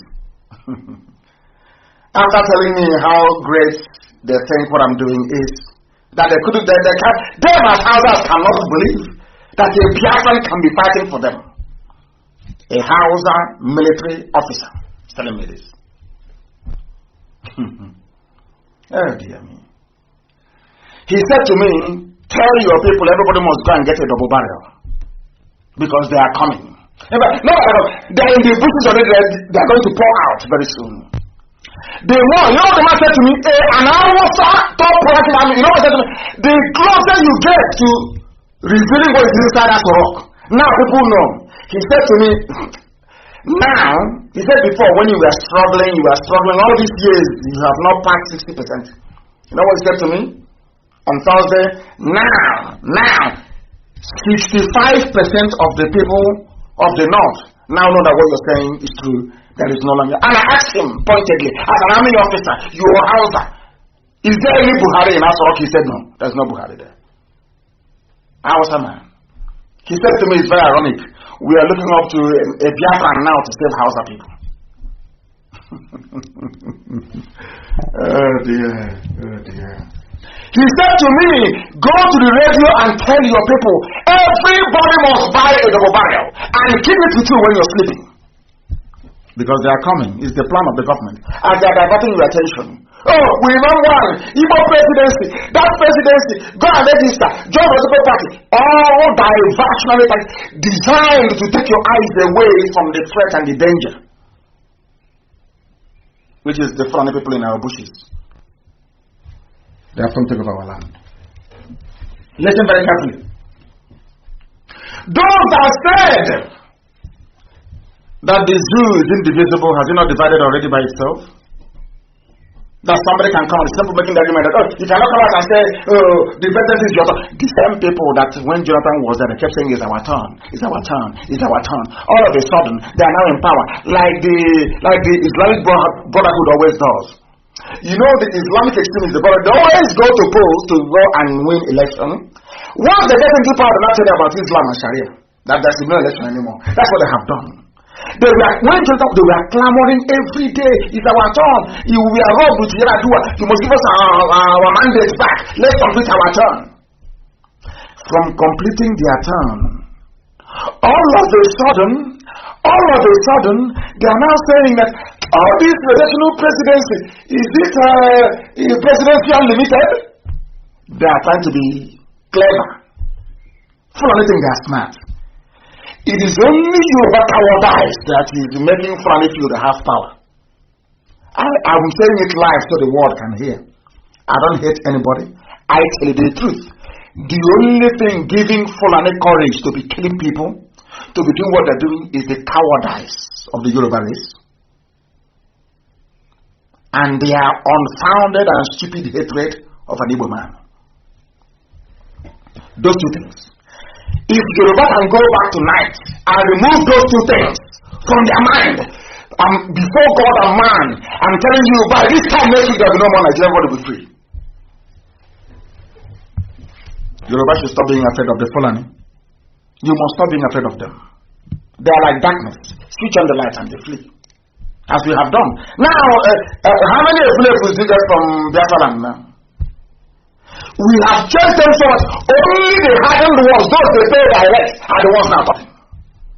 Every slave is asleep. Only the ones that are paying direct are the ones. But very soon, they will all go to sleep as well. Mark the date, the time. I don't make videos, there's no need for it. Very soon, they will stop talking, they will know. We brought down the zoo, talk less of reference, that we feed. Oh yeah. We shall see. Today now, the whole world knows. Not just that IPOB is fighting for Christians everywhere. You can hear it from Afrock. IPOB is fighting for Christians. And IPOB, they are Jews. They are fighting for Christians. Are you listening? Because we want the good of everybody. Of everybody. Now listen. You know that in Islam, you don't wear shoes to enter the mosque. We know that very well. Everybody knows that. Not even socks. You do ablution and you go in and you pray, you come out. Ask yourself this question: why would somebody they claim is Buhari, of course, which you know to be Aisha's boyfriend, wearing a face mask, why would he wear shoes into the mosque? He doesn't want to take off his shoes. If he takes off his shoes, people will see his age. They will look at him. They will look at the legs. He's a young boy. And now you know, don't you? It's called common sense. Putting one and one together to get two. Simple common sense. Which of course is not. If people who can see they are giving that Joe and call him a good man, and somebody who is a freedom fighter is a fraudster, is a scam, what do you think that person has upstairs? Nothing. That's how foolish they are. And people are wondering, why is Africa poor? Africa is poor because of how you reason. You reason like poor idiots. You don't reason very well. That is why everybody is poor. You don't reason very well.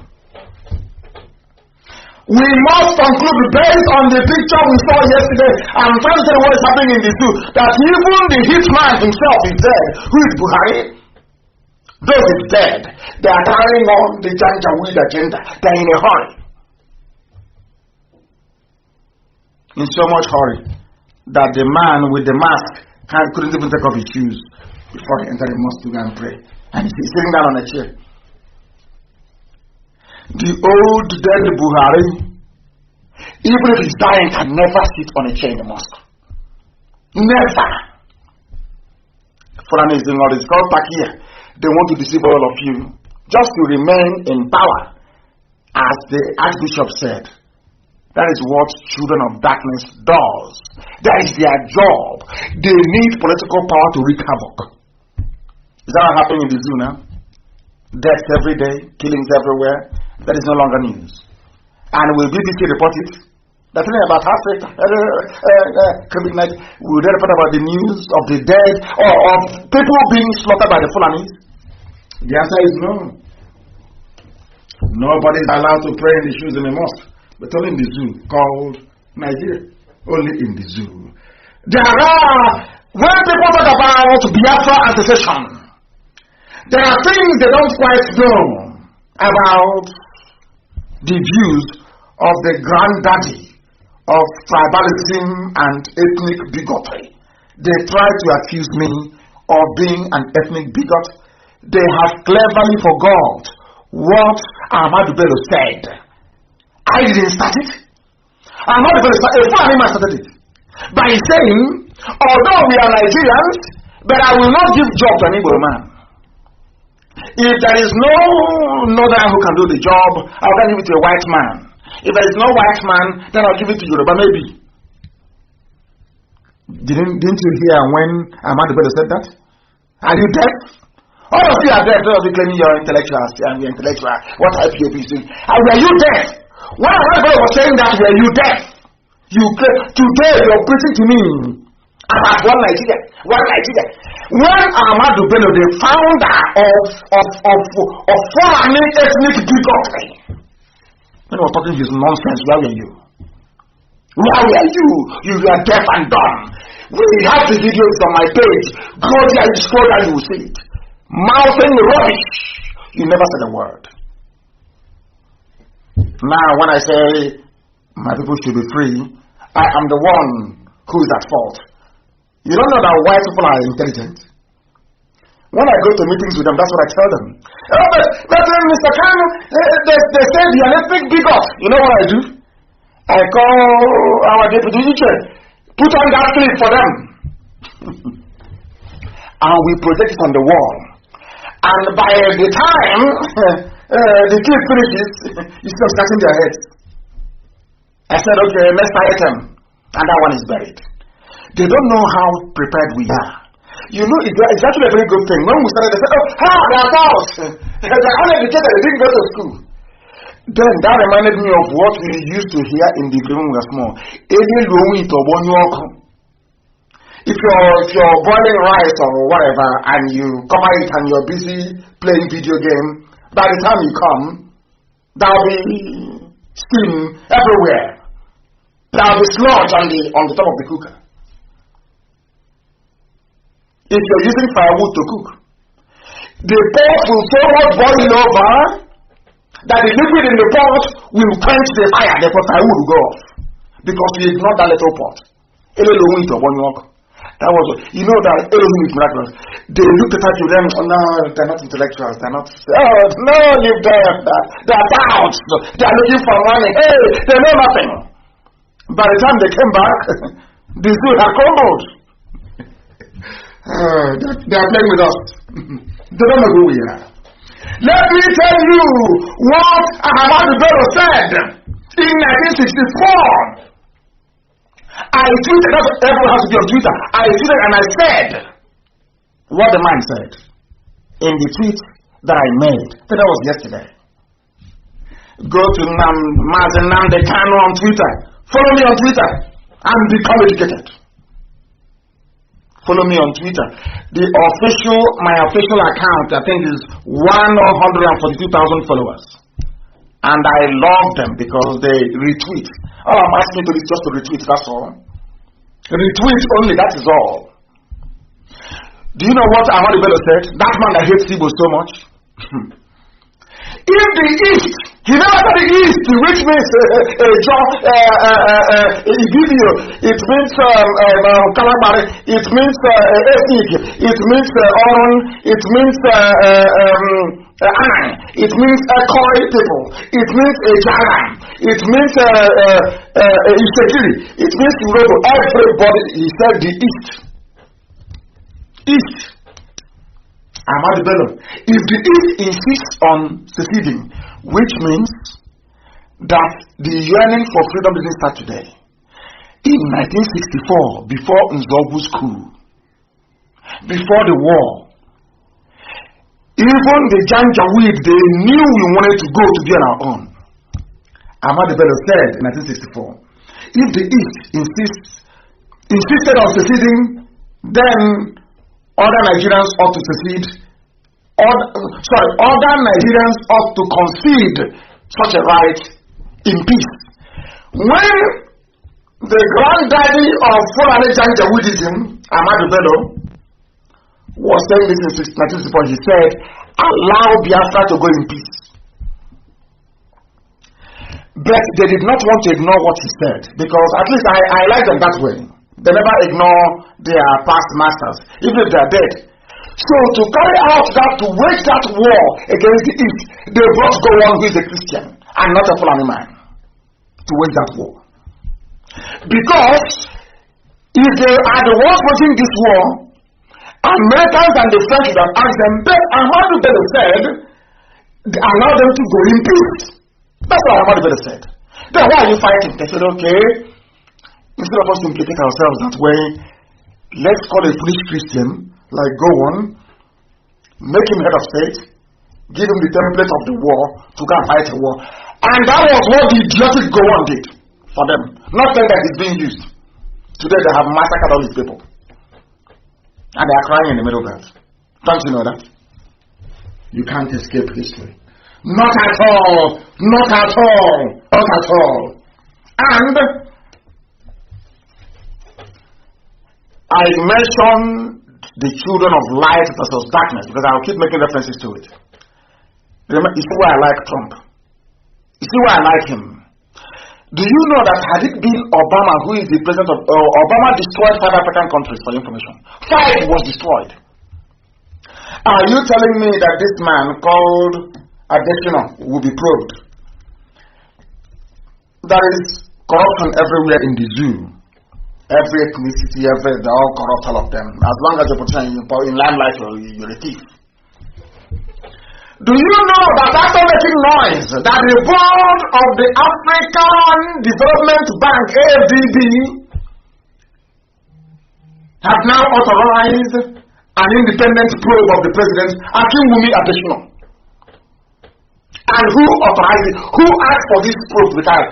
United States of America. Do you see how people who are just and upright, the way they behave? It doesn't matter whether it's evil. They don't have any right to interfere in ADB. No right whatsoever. But the man saw something wrong.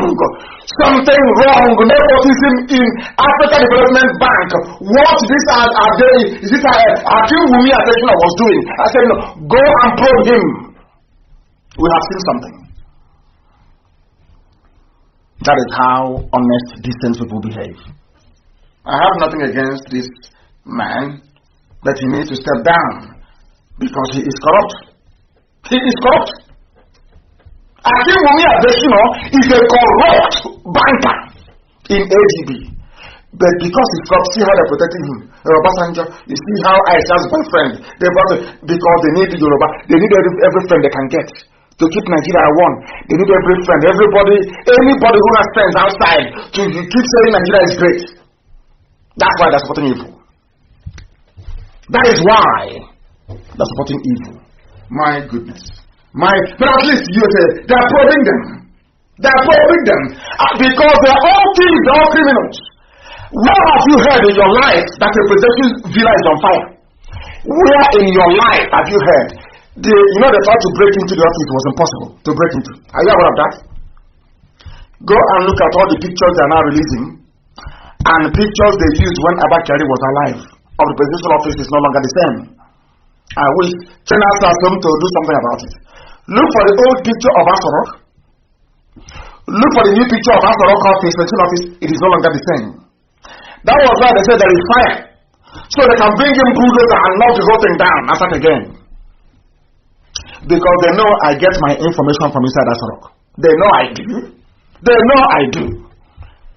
If they don't get them to start everybody there, I will still get my information from right inside there. Do you know that's what happened?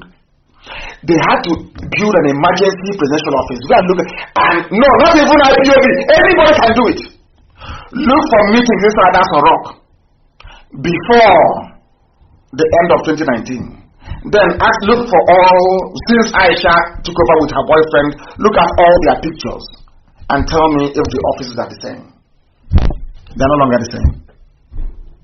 Because the original presidential office, it had 2 glass shelves by the side.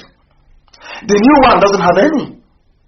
They had to do something to make you believe that that is Asorok, the main office itself. The reason why they said there was fire is to allow the Chinese engineers to bring in heavy machinery. It's like taking away a bank's vault. Those of you in the banking sector, taking away a vault. It's not something you can just do with ordinary acetane, whatever. That thing they used to the blowtorch to open it. The Chinese tried. They couldn't open it. Now they said there is fire inside. Have you heard of such rubbish before? Fire inside a presidential villa. And sometimes I wonder what sort of God created Nigerian people?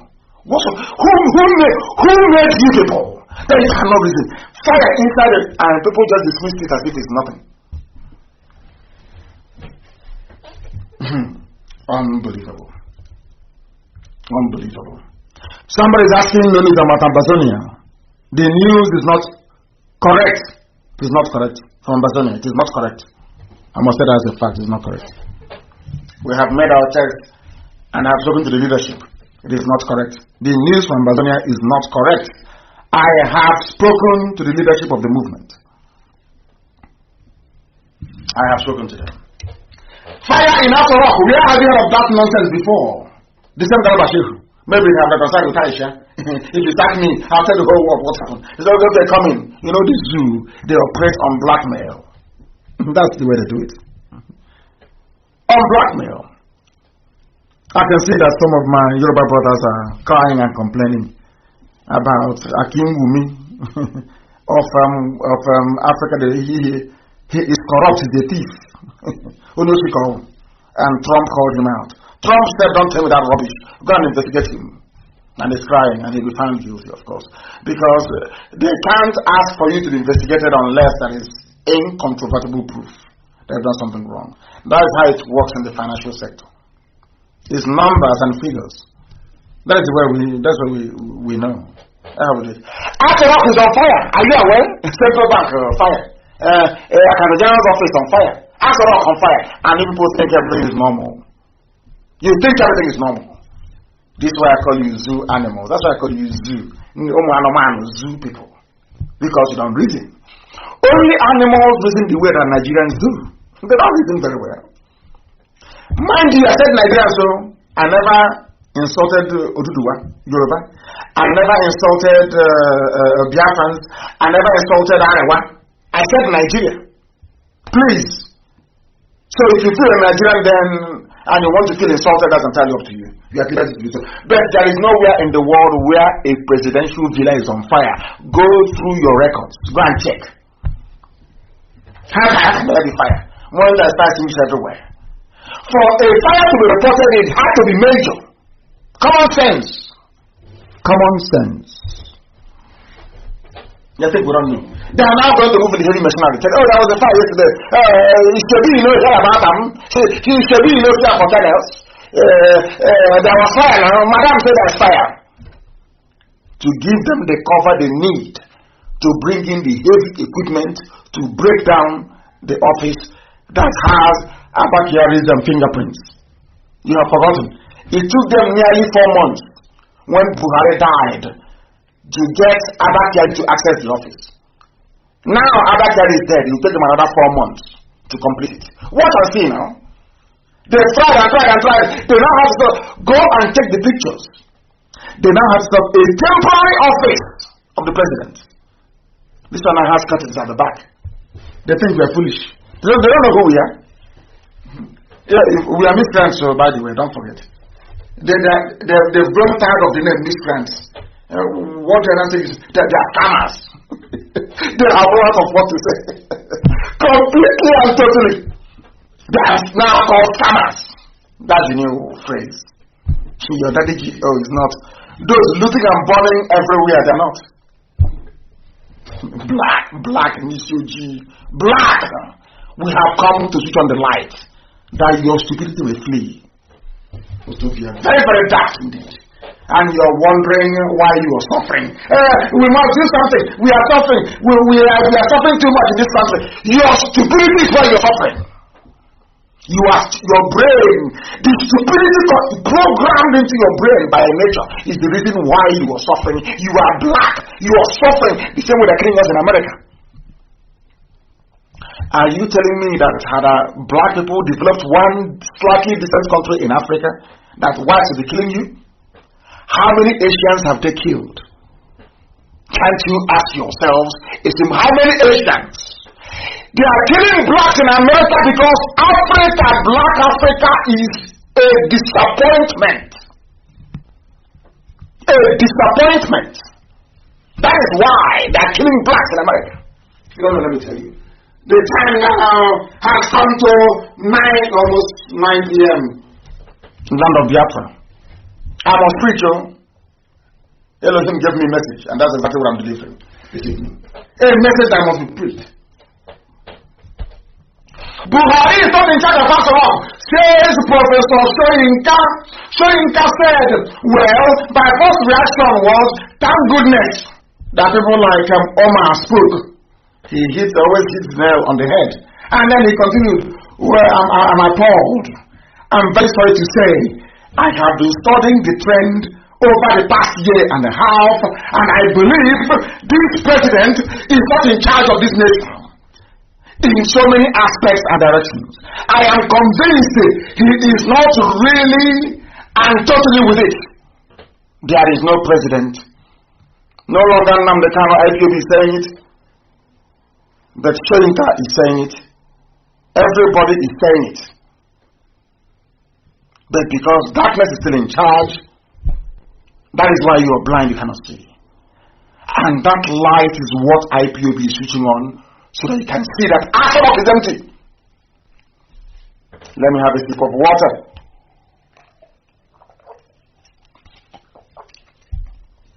Unlike the impostor before he died. Jibril is dead. That's why nobody can speak anymore. Jibril is gone. Jibril is gone. Is that Aisha's boyfriend? They're still teaching him how to speak. Now you understand this very well, don't you? Sharika has now confirmed what I have always been saying. What I always said. The answer is empty. Buhari is not there. It doesn't matter the American one that they use. It doesn't matter how many fake pictures they release. The only presidency in the world that doesn't address the press, doesn't answer questions from anybody. Live broadcast, you have to beg them to do it. There is nothing. In fact, even when they ask for live, they record some nonsense and bring hole in the neck. You see all this evidence before you. No wonder Nigerian churches are so hopeless. Even when all the evidence is before them, they still write a ruling that is almost incomprehensible. You are a human being. God gave you brain, gave you eyes, gave you ears.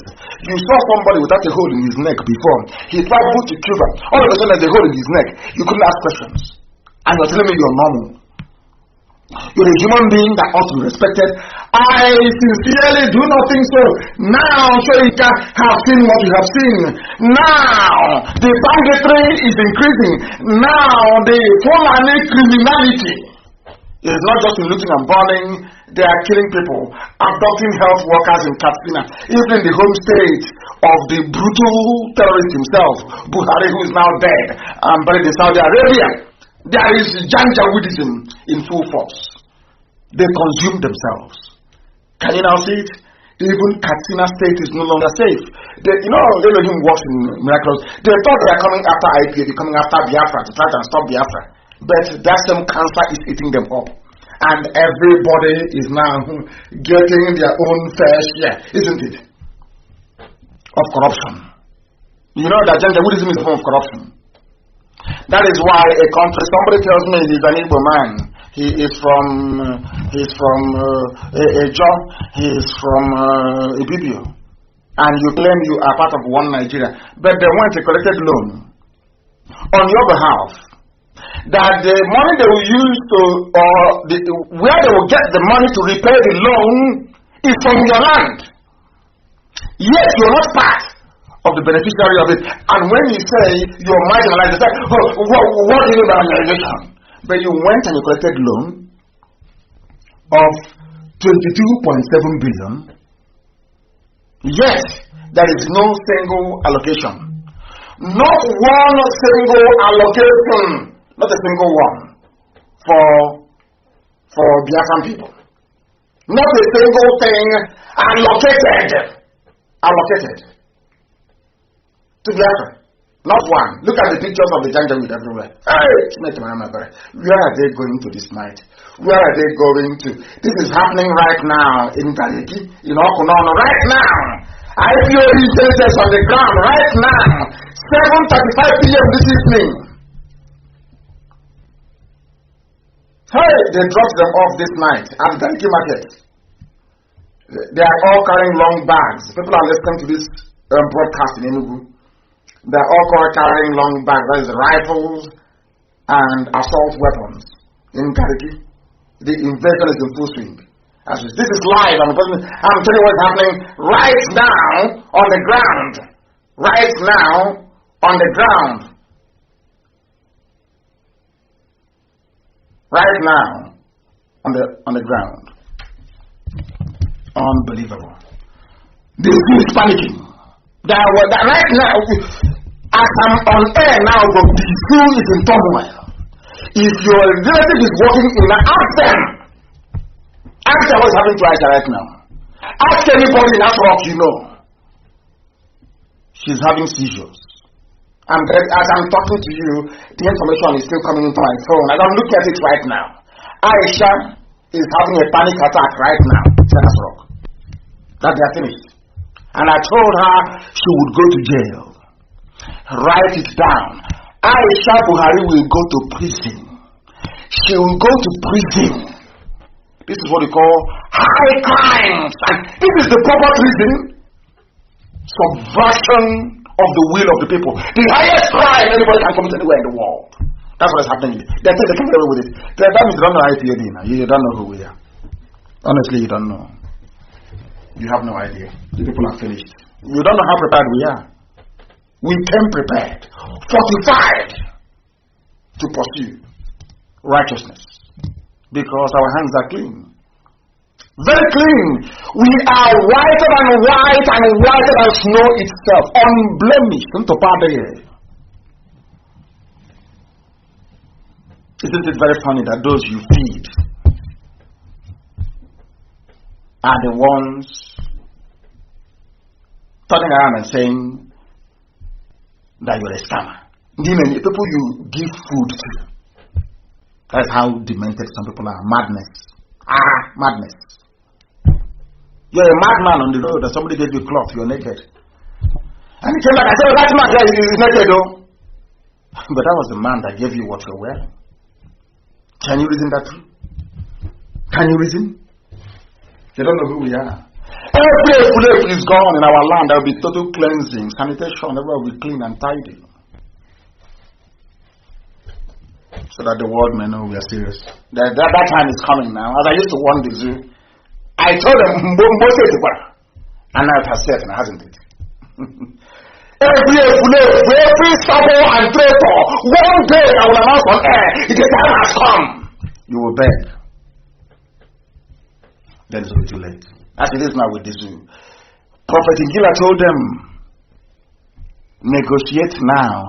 Dialogue. And they said, no, we have Nigerian needs there. We have the army. We will cross them. The prophet said, dialogue now. No, we will cross them. We are going to cross them. Dialogue now.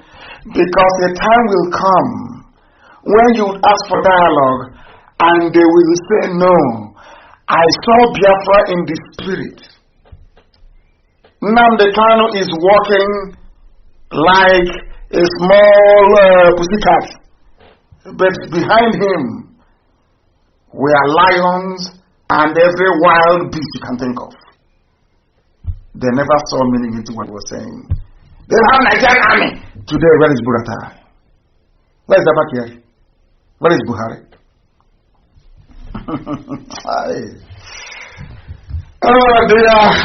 School is gone, completely gone. Your name Nigeria, you won't even answer. That name Nigeria, you cannot answer that name. You will see what will happen to you. That when I was people worshiping Elohim, any day I go to the temple to pray, wherever you are, you will say that man said it. You don't know?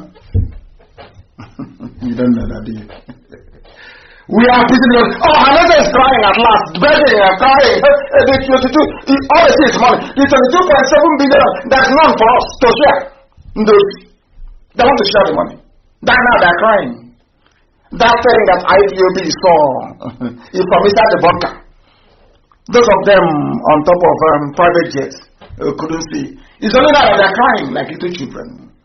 Crying like little kids. These are grown-up men. Crying to Janjaweed, begging Fulani, please give us some money. We are you abandoned us. You don't have anything. Whereas everything about the zoo comes from Biafra land. Every money they make is from Biafra land. Because they produce nothing and import everything. Finally, the Southeast lost out, which is the Biafra land, of course. And they couldn't do anything about it. They couldn't. They are writing. The South is finally lost out in the bid to be included. Can you imagine begging to be included in a budget in your own country? You claim it's Nigeria. You claim you are a Biafran. You claim you are an Igbo man. You are begging to be included in a budget that should be for everybody. You are begging. And after begging, you wake up the next day, you issue a statement saying, I'm a Nigerian. Can you see how, can you begin to comprehend how that you are? Can you understand it now? After in your own, that means you have no pride, you have no shame, you have no honor, you have no dignity. They say we insult people. Why won't I insult you if you are this stupid? You have no shame. You have no shame. You are begging somebody to include you from something that person took from your land. Can you believe such? It is beyond comprehension. It is incomprehensible. That is how low you have reduced us. And there's Indiana and the ocean. Let me catch you people one day holding a meeting outside. Both the old and the young. Then you're finished. Keep disgracing yourselves and not us. Keep on writing letter.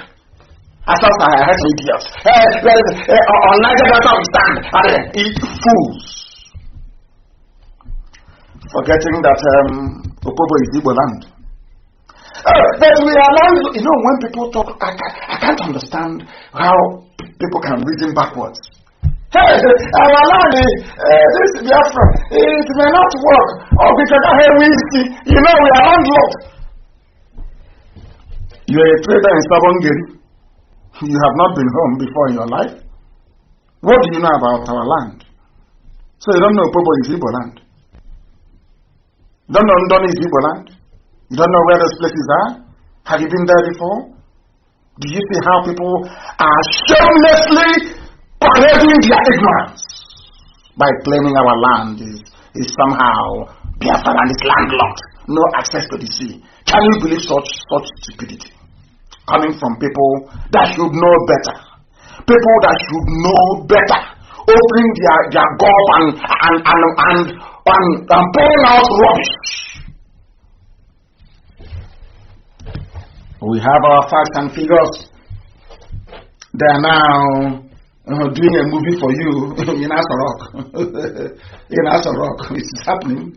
People are crying. They're everywhere. They're killing us. What are you doing? In fact, I've asked IPOB in the USA that the whole of USA are talking about this defense fund. I love it. I will talk about it. That people did not contribute to it. The brain of a black man. He didn't contribute to something like the zoo. I call them those with the giant with mentality.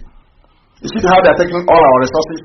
They sell our crude oil, sell everything from our land. They make budget out of it and they exclude us. The same mindset that those of them asking for a defense fund are asking. You didn't contribute to it. You don't know what it's all about. You don't know the amount in there. You don't know the total. But you want to know. But every time I will tell about the defense fund. Every time I broadcast about the defense fund, we'll keep talking about it. Black people on this UG. I have now instructed IPOB in the USA to return the paltry $2,300 that all Biafrans in America contributed. If they don't take it, I will donate it to a charity in America. Their home is burning. The whole of America, the whole USA, to defend our land. $2,300. You have all these idiots out there with stupid, empty, frivolous, as they say, empty barrels make the most noise. Empty. But here we won. All these useless names. $2,300. And the fools asking us for a defense fund. They didn't contribute to it. Those are the $2,300. The whole of America. They'll be coming and speaking stupid American slang that will make a Panwine Tapa in the village cringe. $2,300. Some said they're upset. I insulted them. I should turn it down a bit. Turn it down a bit. People are coming. The Fulanis are killing you. They take the oil from your land. They buy weapons to come and kill you. And you in America, the time has come to defend your land. And it is $2,300. The amount that each of you gives to your daddy GO every month in terms of tithe and offering. And you and your daddy GO is on this earth, not in heaven. To save yourselves, you cannot. That is how daft some of you are. We'll talk about defense fund every day. I love it. I love it very, very much. They are coming. There is warning from everywhere. But how far can you keep on warning people to try and do that which is right? They brought in another bill. Do you know that the new policing nonsense they're bringing in, do you know what it's for? They want to take away the powers of the governors to be the chief security officer of their state. They are doing it because of weekend, because they cannot break in. Are you aware of that? They are doing all these nonsense. We want to reform the police, so they want to take away the powers from the governor and give it to a Fulani police commissioner. Some of you don't know, do you? But we are this or that, we don't know stupid. What we want, if they have any brain, is to call for a referendum. I can tell Aisha the process she can adopt. First thing, you set up elections by option A4 to elect delegates to go for the sovereign national conference that Shoyinka and the Tinubu fought for. Everybody have forgotten, you know that now there is money, there is toll gate money. Everybody is making cash now, so they've forgotten. Men without honor or principle. Aisha will have a true option A4, which is actually in the Electoral Act. If you go there, you will see it. People say it's not in the Constitution because people don't understand the law. Any law made by the National House of Assembly becomes law. It becomes interpretable by the courts.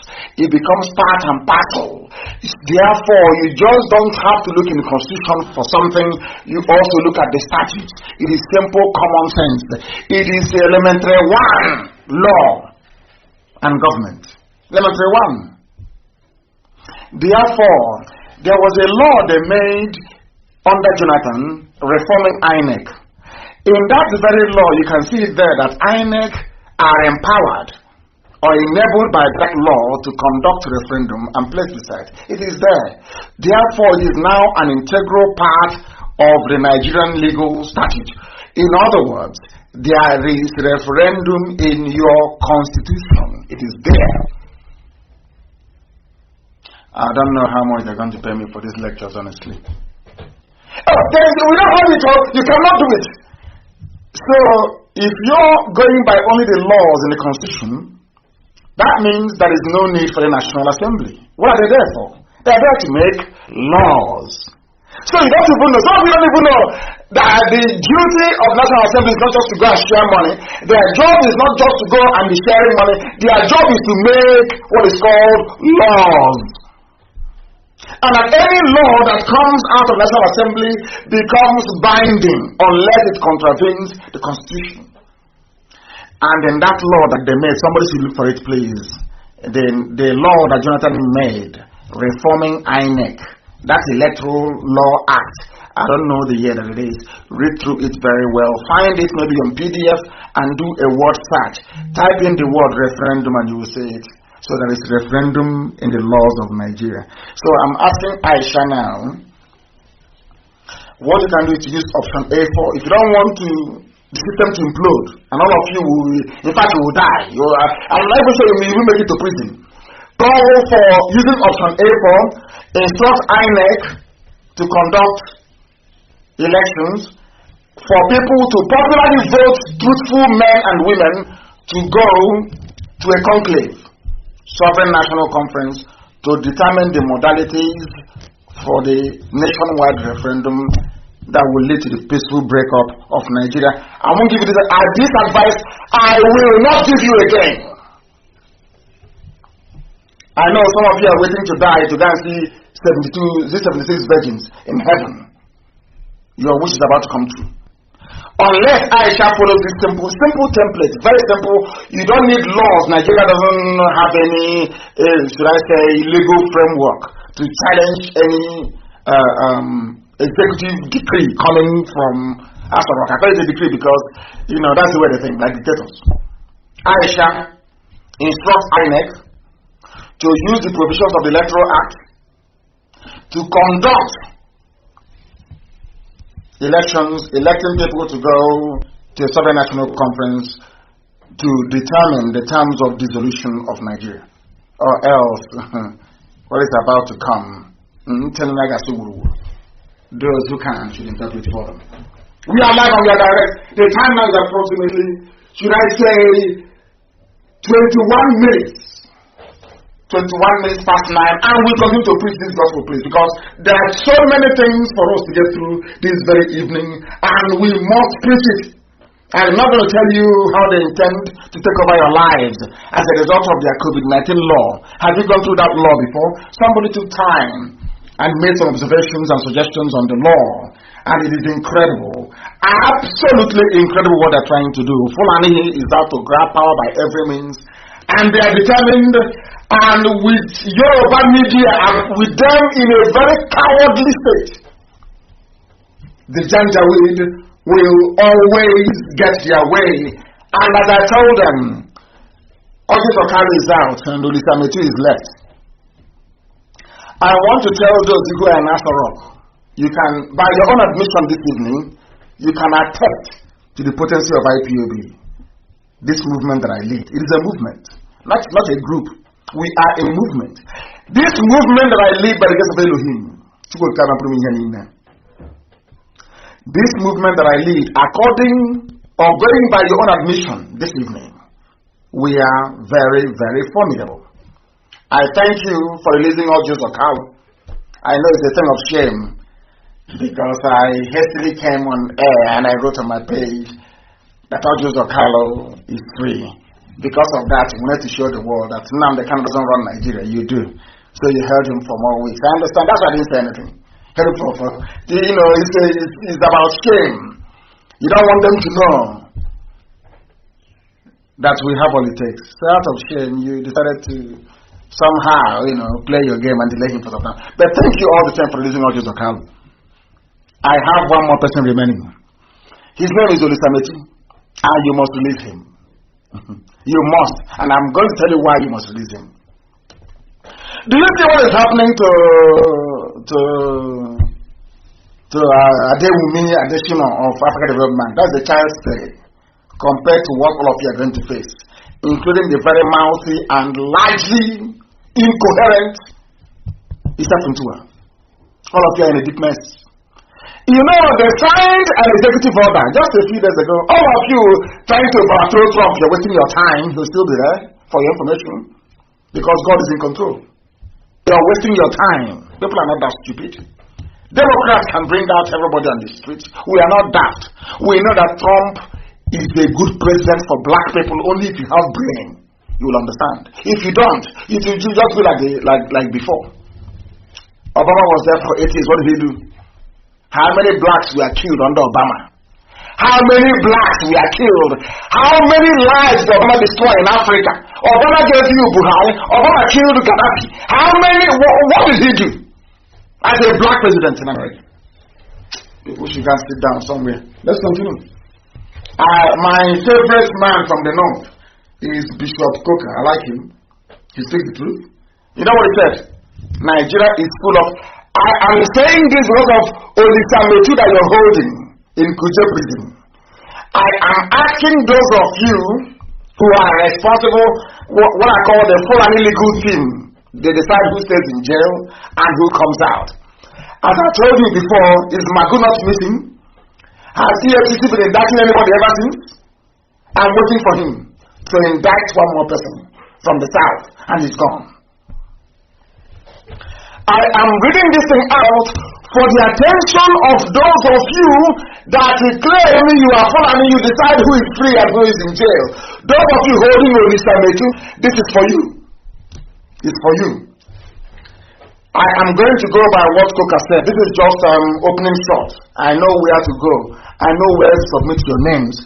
I know how to press and to pursue. You know, nobody can make us become dispirited, so to speak. To dampen our spirit, you cannot.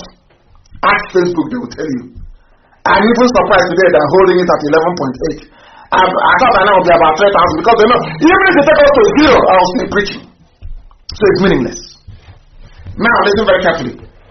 Fulani, those holding Olisametu, you must release him. MUST, must. And I'm warning you because of this. Bishop, another Catholic bishop. I don't know why there is this thing about Catholic bishops. They always speak the truth. Maybe because they don't have any woman sleeping with them at night, so they are very pure and clean and clear. They can see straight. The Bishop of the Catholic Diocese of Sokoto, Matthew Hassan Koka, have just said that Nigeria is full of political thieves. Full of all of them, all of them are all criminals, all of them. They are the ones calling us scammers. Because we are fighting for freedom, we are scammers. Those of them who are stealing they are political leaders.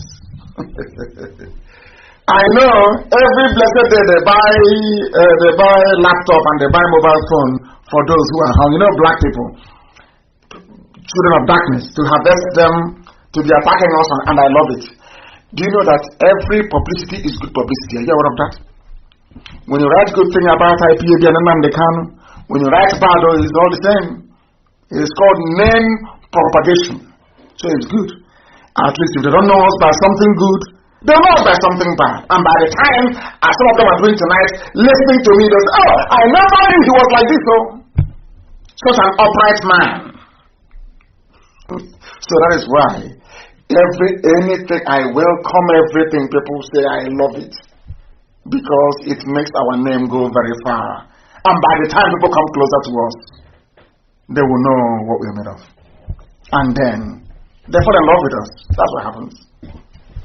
That is why we are the largest mass movement in the whole world by now. Martin Coker said they are all thieves, janja weed everywhere, from everywhere. But they are holding Holy Sametu. Why are you holding Holy Sametu? I have asked before. The person that stole 13.9 billion meant for Asorok is not in prison. The people that stole all the money from MNPC, they are not in prison. And you know the funniest thing? Who is the petroleum minister, I ask? I am just warning Aisha, are you listening? Who is the petroleum minister? It was your husband before he died. It was Abba Kyari before he died. Now you, as the de facto president, you are the petroleum minister. Is that correct? Substantive petroleum minister you are. That means that NNPC comes under your remit, under your control. That means that you must have known about all the money missing in NNPC. Chain of command, chain of responsibility and accountability. You are in charge as the president, minister for petroleum. You are in charge of NNPC. It comes under your department that you manage, your portfolio. Are you telling me that you didn't know about this missing money? It's either you resign that you didn't know about it, or you call out the names of those who are indicted. Aisha Buhari, I also want to remind you that you have a pending investigation with Halliburton, bribery scandal. That is why you cannot travel to the US. Do you see why you must release Olisametu? Because I will push all these things to an extent that you will be shocked how far we can go. You must release Olisametu. You must release him. I thank you for releasing all those of Carlo. Yes, Olisametu must come out. There should be no Biafran in your jail until all of you criminals from Fulani, until you go to prison. All of you rogues. Now, when I say things that I say according to Koka, they are based on my Christian beliefs. No part of this country has produced the head of state as the North has done. The North is still insisting on holding on to power. This is the Northerners saying this. Yet it lacks the capacity to translate power into meaningful and useful impact on the lives of even its immediate constituency. Big grammar, yes, but I'll tell you. Koka is saying that Fulani always wants power. We want power. They don't know what to do with it, only to loot. That's what a Northerner, that is what a Hausa Christian is telling his Fulani compatriots. Or compatriots, as you say. Are you listening?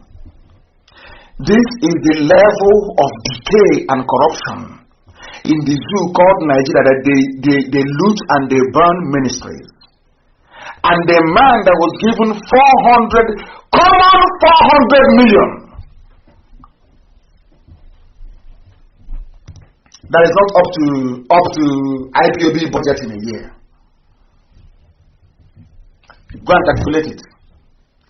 Every month we spend between $110,000 to $120,000. IPOB we spend. That is why Asarok is shaking. We are paying people to do the work they're supposed to do,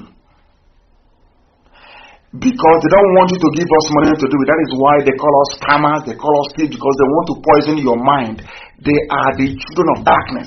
Once they poison your mind and you stop contributing to IPOB, we will stop making the type of impact that led them to issue their press release. Now you understand it. Now you understand it. Coca is saying that they're all criminals. Every fool and head of state, including the dead Buhari, back here and now, they are all thieves. They don't know what. All they do is they want power. They don't know what to do with it. The only people encouraging them are Yoruba journalists. I swear to God. I shouldn't be swearing, my goodness. Forgive me.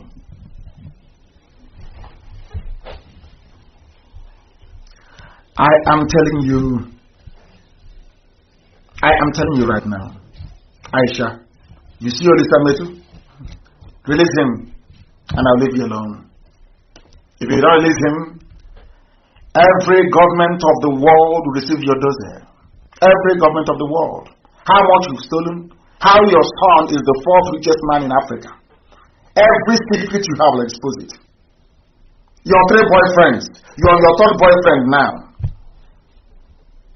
The man you're now with, wearing the mask of your husband, is your 3rd boyfriend. I know all these things.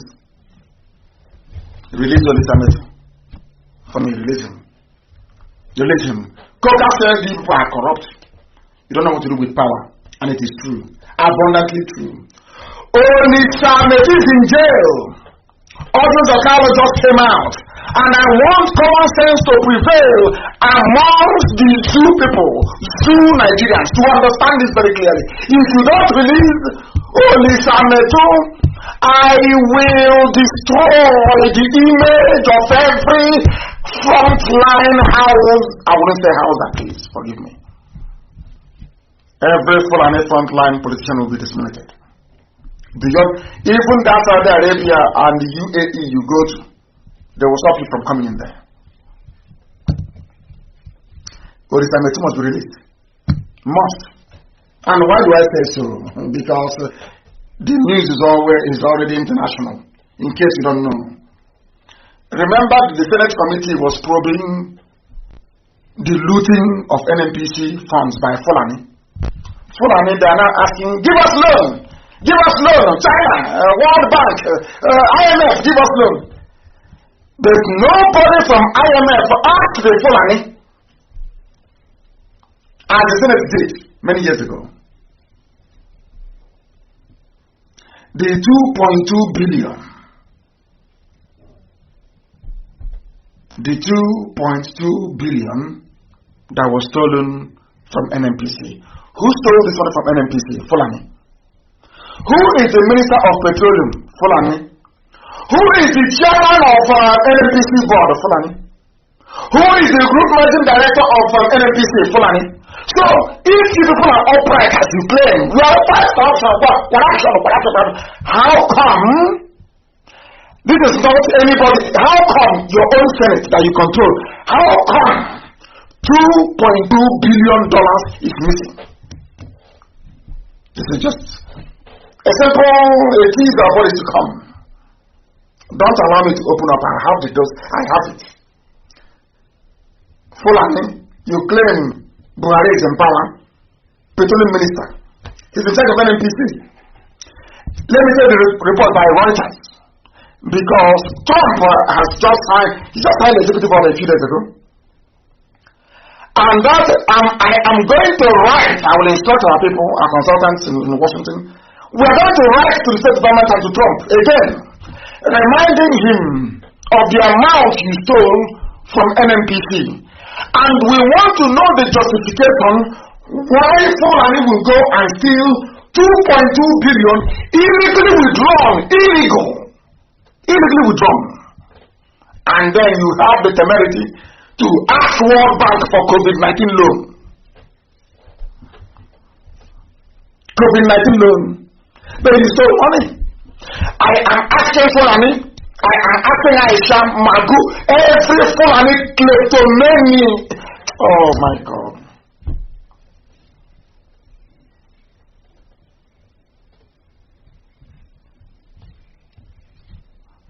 I am asking every Fulani thief,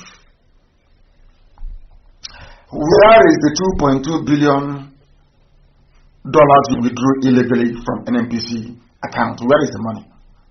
Aisha, you are now the president minister. Where is the money? Your what's his name? November 15, 2018. It was Abakari was in charge then. Where is the money? The money was stolen between 2016 to 2018. Central Bank, you see this boy, what's his name? Central Bank governor, MFL. You go to prison. You are a Igbo man. You go to jail. MFL, between 2016 and 2018, NNPC withdrew $2.2 billion US. Where is the money? They withdrew the money from Central Bank. Where is that money? Where is the money? Aisha, where is the money? Abakari's family, where is the money? Isa Funtua, as a cabal member, where is the money? Isa Nda, where is the money? Mama Ndara, where is the 2.2 billion? You think you are dealing with fools? Do we look like Yoruba journalists to you? People you can intimidate? Do we look like Yoruba journalists you can drive fear into them? Because you took politics from them, they are shaking, they cannot fight back.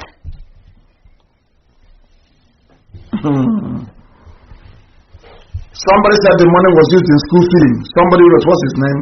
Who wrote this? His name is Possible Banks. I don't know, that name is a bit funny. He wrote very well. Maybe they used it for school feeding. 2.2 billion. Bring that to the calculator. How much did what's his name? How much did Elizabeth steal? You claim he stole money. The money that PDP gave him to run a campaign, you claim he stole it. Because he was forceful to challenge Buhari in 2015. He was riding as an opposition, as he should, against Buhari. He got somebody called Aban to lock him up, to jail him. But your own thieves, they are world leaders, they are elder statesmen. And the Metu that took money to go and run a campaign is in prison. But you criminals are free, walking up and down with 2.2 billion from NNPC. That is the number one money they stole. Many more is coming. Many more is coming. Many more is coming. Oh my goodness. My goodness. I am so happy. Others may keep quiet, but I will not. The law of natural justice demands that Olisa Metu should be set free. I know it may be hard because many of you may not like the world to know that MNK is asking for something and you're doing it. Look, I won't talk about it again. No? If you're prepared to bring him out, use whatever style. Let me promise you, I won't talk about it again. Use your style to bring him out. But the moves to bring him out must commence within 14 days. I will try to contact the family and ask them has the move commenced to free Olisa Metu. If the answer is no, then it's bye-bye for all of you. You can't travel abroad again. None of you will. I'm just warning you. You think we're joking. Do you seriously think we are joking? You people are the ones stealing money. The same thing you did to Hausa people. You've come to fight corruption, but you're the ones who are corrupt. Fulani are the corrupt ones. You think you people and Tinubu can connive and use Yoruba media, use channels to be destabilizing the lives of people, claiming you're fighting corruption, when you people are the ones who are corrupt. How many times have you been to Central Bank to withdraw money from NNPC account? Where are the documents? Where did the money go to? Do you think you're smart? You're fighting corruption. Check it, Ndara. May God, I'm opposed of you. You are criminals. You claim you're fighting, you're fighting corruption, but nobody is more corrupt than the Fulani. Nobody is. Yoruba is afraid. Always fearful. I don't know why they are scared. Scared of who? Yoruba fought Abacha. Where are those of you that fought Abacha to stand still? Because of 2019. Because of, is it 2019 or is it 2093? I don't know. I wish zoologian is alive. Some people wrote to remind me today is the 6th year of her passing, and may her soul continue to rest in peace. A brave woman, a fine, beautiful woman, Dr. Dora Akunyili. I wish there was somebody like her today. You know, we are fearless people. Fearless before our enemies. She was the one that stood up and told them that Yar'Adua is dead. Bring in Jonathan or else the world will hear about it. That's why they killed her. We remember her as in our prayers. Always. And her soul will rest in peace. She will continue to be a constant reminder of the price we can sometimes pay for being very brave, truthful, and upright. People like her no longer exist in the zoo. No longer exist in the zoo. We shall always remember and honor her. Dora Akunyili, that passed on or was buried 6 years ago today. Remember her. Remember her. Do you see the reason why when I speak, people say you are attacking this group or that group? Once you're bad, I come after you. That's who you are. You know some of these, you know, my God. I don't know why people don't reason. There is a man called Tunde Bakari. He was a pro Muslim. He's one of the billionaire Yoruba pastors. They are not scammers, mind is actually people who are scammers. And the next time, the first town hall meeting will attend. I want the country that is hosting me to print a t-shirt for me with scammer at the front, miscreants at the back. The t-shirt you make for me, I want to see the word scammer at the front of it. I'll wear it. Number 1 scammer written on it. So that white people can ask me, why are you wearing this? To give me an opportunity to explain to them how stupid black people are, how they reason. This Tunde Bakare, he said, Buhari should not be blamed for insecurity. He's a Yoruba pastor. What do you expect? He was a former Muslim. And now he's a born again miracle worker. Pastor of you idiots go to his church, not you. Some of you fools, idiots to the core. Some of you hopeless fools, you go to this. Oh, my children are listening. I would have called him names, honestly.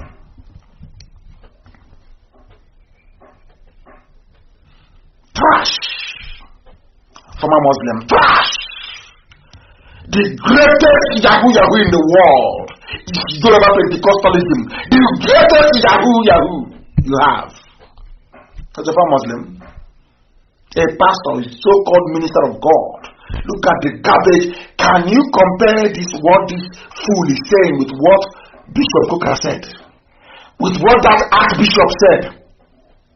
They wrote to Trump. Pentecostalism. Praise the Lord, hallelujah, praise the Lord. We are going for Saturday night. We are going to a mountain on the side. Idiots. Keep deceiving yourselves. Keep on deceiving yourselves. Keep on piling idiocy upon idiocy on your head. These are the fools you go to pray for you. If Buhari is not to blame, or those ruling in his name, who do you blame? What is the meaning of accountability in a democracy? Tunde Bakari is complete idiot, complete fool. Who do you hold accountable? Why do you think people go to vote every 4 years or 5 years or 7 years? To hold the government to account. If they did well, they continue. If they didn't do well, you push them out. Accountability. That Buhari, when he was alive, campaigned on a platform of security. He's a hard man. He would defeat Boko Haram. Today there is this secret saying he's not to blame. Yoruba.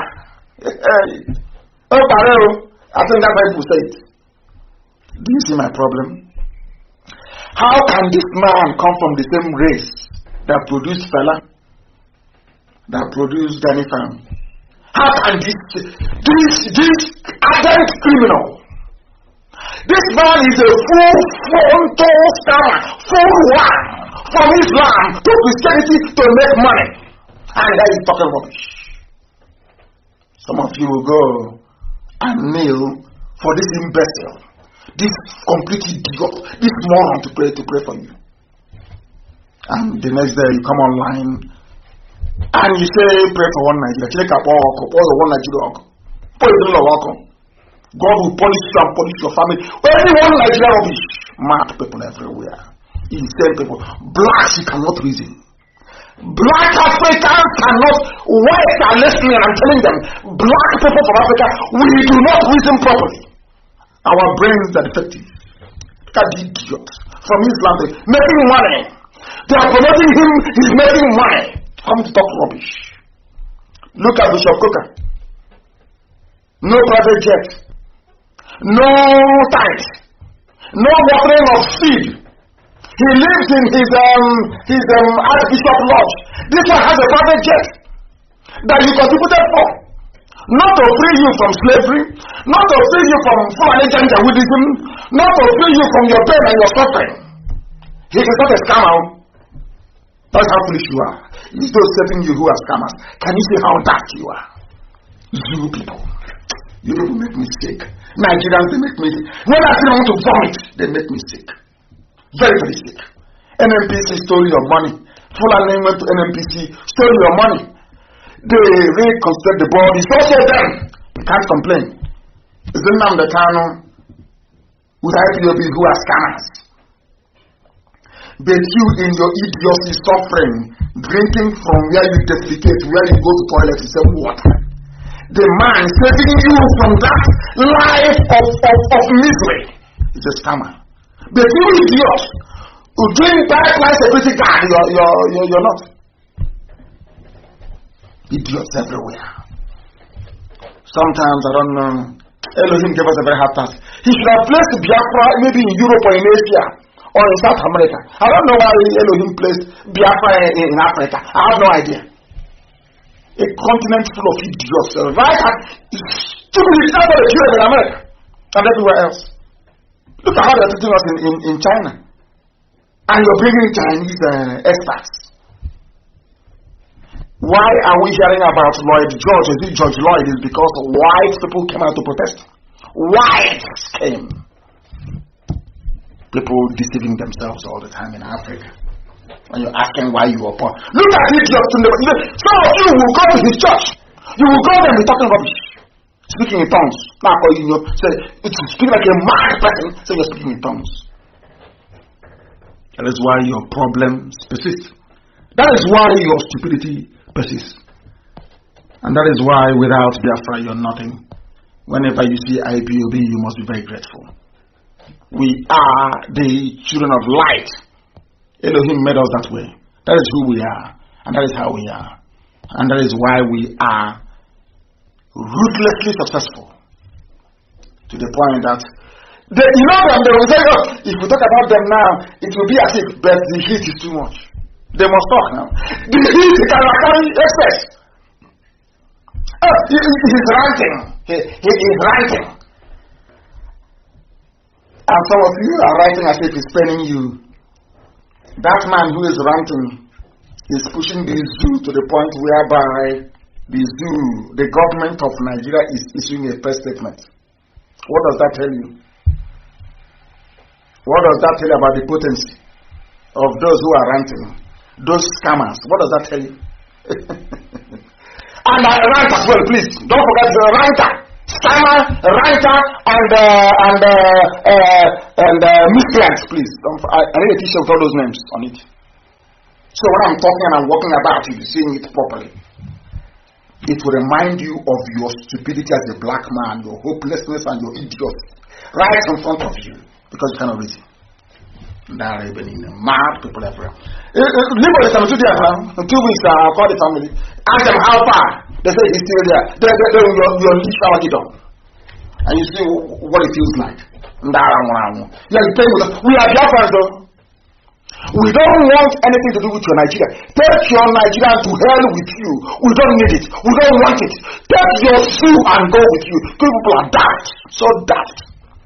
And I don't want to be in a country with foolish people who cannot reason. In Biafra land, if you go and withdraw money, that won't even happen. In Biafra land, do you know what it's going to look like? Every contract above the value of $150,000 equivalent in Biafran currency will be subject to a journal publication. You know what that means? It will be advertised publicly for people to tender for it. And every hearing about a public works program tender will be held in public. We have it now. That's why we went to school. We have everything up here. Once we unleash it, everything about me. Once we unleash our process to freedom, I'm telling you, Hausa will be writing me and begging to join Biafra. Write today's date down. Hausa will beg me to join Biafra. We're going to build something that will make the whole world to marvel. That the world may know that there are intelligent people who are black in Africa. That's what we want to do. Next time you will know. We're not age mates, we are not in the same league. Biafrans and Fulani, we are not in the same league. Not at all. 21st century. You're still moving cattle from place to place, looking for water, looking for grass. You're not ashamed. You go to world council, you go to meetings with people all over the world. You are unashamedly. You see that is a clash between farmers. We are our migratory route from 1904. You're not ashamed of yourself. 21st century. You're moving cattle from place to place. 21st century. You're not ashamed to come out to say it in public. God forbid you people.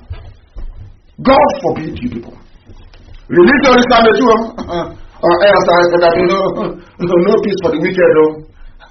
One slave who has written, says, as I said before, he said,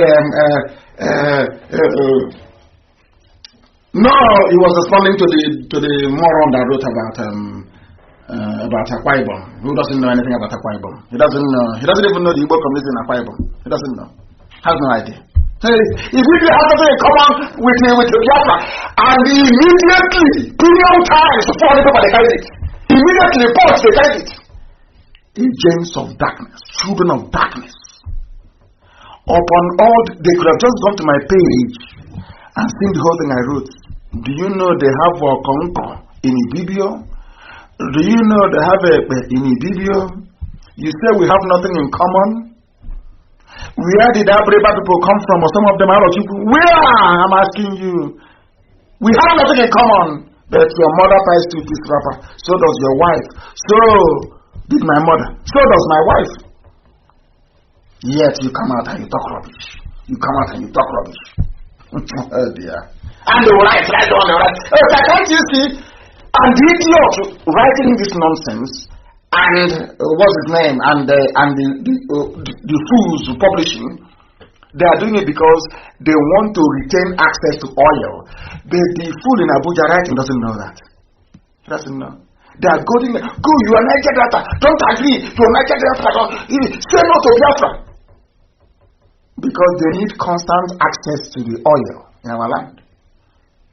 And some of them foolishly agree. Come out and make videos looking like expired pork in a supermarket where there is no light. This is Radio Biafra live and direct, and the whole world is listening. Live, man, it's not to reduce the number now. All of a sudden, they no longer want to listen. Reduce it now to 0. What is it at 10,000? Bring it down to 1,000, and see if it can make me feel bad, and I will stop. Once we do it, I will be here till 12 midnight. Mad people, they are playing with us. Now they know now. We are very serious, and we're no longer joking. If you don't like the truth I'm preaching, then that means the devil dwells inside you. You must understand. If your hands are clean, then Believe you me, you have absolutely nothing to be afraid of. We are here to release everybody from bondage. I said everybody, even some Fulani, we are here to save everybody. Everybody. We are not leaving anyone behind. Everyone must be free. Kanuri, you will be free. Bachama, you will be free. Zuku, everybody will be free. You decide what you want to do. If you want to go and become a country of people from Kanuri, you vote, you go and join them. After Alaska is in Canada, very close to Russia, but they're part of USA. Why can't people understand? Yoruba, be on your own. If you want to form an alliance with the people from Adamawa, you form with them. Let people decide. Let the people. That is the essence of democracy. Allow the people to decide. That's all. We are actually the true Democrats, not those people talking rubbish from everywhere. Talking nonsense from everywhere. We are not aware direct, and the whole world is, of course, listening to us. And beware of those that come to you to ask you to make peace with the Janjaweed. Beware. Beware. Please beware. You know, if you fail to learn from history, then you're finished. What some of you are suggesting and writing to me about, the Yorubas tried it, and they failed, and their land was conquered. I've told you that before. Very, very important. You go back to history and understand what a minority of you are pleading for to happen. Every time they tell you, let's move Nigeria forward, let's move it forward, they open their borders in the north. Fighters are coming in, killers are coming in, to the extent that they can no longer hold it. That a governor from the north, Ganduje from Kano, is now saying, close the borders. But our borders in the south has been locked for how many years now? Yoruba media cannot see it to right. That is what I find astonishing. Quite astonishing. So is it the extent of Fulani stranglehold of everybody in Nigeria that you see the truth you can no longer speak? That thing they did to Hausa, how many of them they managed to do to all of you? People driving cattle from place to place. The Natinama. You know that thing in the Bible, the first shall be the last. That's what happened. And last will be the first. People that came last. The recent migrants, less than 200 years old. Look at what I've been to all of you. And you're falling apart, all of you. There was something I came across. Some of you have seen it before. That is what I'm going to close the program with today. Because we've almost been end up for 3 hours. How black people behave. Black and white. And I want to let the whole world know what they do, the way they defeat us. Because we are foolish. I want to show you. Listen very carefully, please. Listen. I've heard of this, but black people seem to really struggle with this one. You just don't seem to get it. Listen. You would rather fight against each other instead of your enemies. Listen. A white cartoon, is a white man saying, blacks would rather fight against each other than fight their enemies. Yorubas are suffering. People from the middle belt, they are suffering. Everyone is suffering. But they are busy fighting ipob, trying to save all of them, than to fight the real enemy, which is Fulani Janjaweedism. Even in America, they know. I want to tell you the brain of a black person. That is why if you come to IPOB with the brain of a useless African man, by the time we finish on you, you start looking like a human being. We sanitize and cleanse your brain. Listen. This is bad business and you will never get true freedom doing things this way. You can't get freedom. Instead, do what we did to gain power. We divided and conquered entire countries based on their differences. They divide, they conquer you based on the difference. When somebody comes to their face, oh, you are Niger Delta, you're not Biafran, they are trying to divide you to conquer you. When they say the video has something to do with Igbo, they are trying to divide you to conquer you. When they say a jaw has something in common, a jaw you must be free, we are a jaw, we are a song, we stay on our own, they want to divide you and conquer you. They did the same thing to Ogoni. They told Kensler, where you are different, you can do it, you're not Igbo. Once they isolated him, they killed him. If you cannot learn from history, who can you learn from? While holding true to our similarities. I am white. They hold, this is the template of the Fulani. They hold closely those they are tied with. That's why they used to call themselves Hausa Fulani until we broke that nonsense and tell them you're Fulani, you're different from Hausa. Hausa people are good people. Fulani, you are not. Did you hear what the white man said? We hold on to what makes us similar, but we accentuate what divides you. And that is what IPOB is battling. We want to stop them from dividing us, because together we are stronger, together we are one. Not that one may rule over the other. No, we go back to the mosaic structure we had before. Be on your own, take care of your land and the resources within it. That is all. Who can argue with that? Only fools. But fortunately for us, we are IPOB and we are not. And I must thank you very much this very evening for having listened to this very 3-hour edition of Radio Biafra. I will call it special program. I thank all of you for listening this very evening. And also, maybe those at Facebook this evening, maybe they're sleeping. maybe they're not Yorubas, they're sleeping. I must proclaim unequivocally, without fear nor favor, and assuredly, as one who worships the Most High, that Biafra is our religion. Even our enemies they know this as well. And here on Radio Biafra is where we worship, because Elohim Chukwokika Biafra is our God. And from me, from here, with all the love in my heart, to all of you, both friends and foes alike, I say good evening.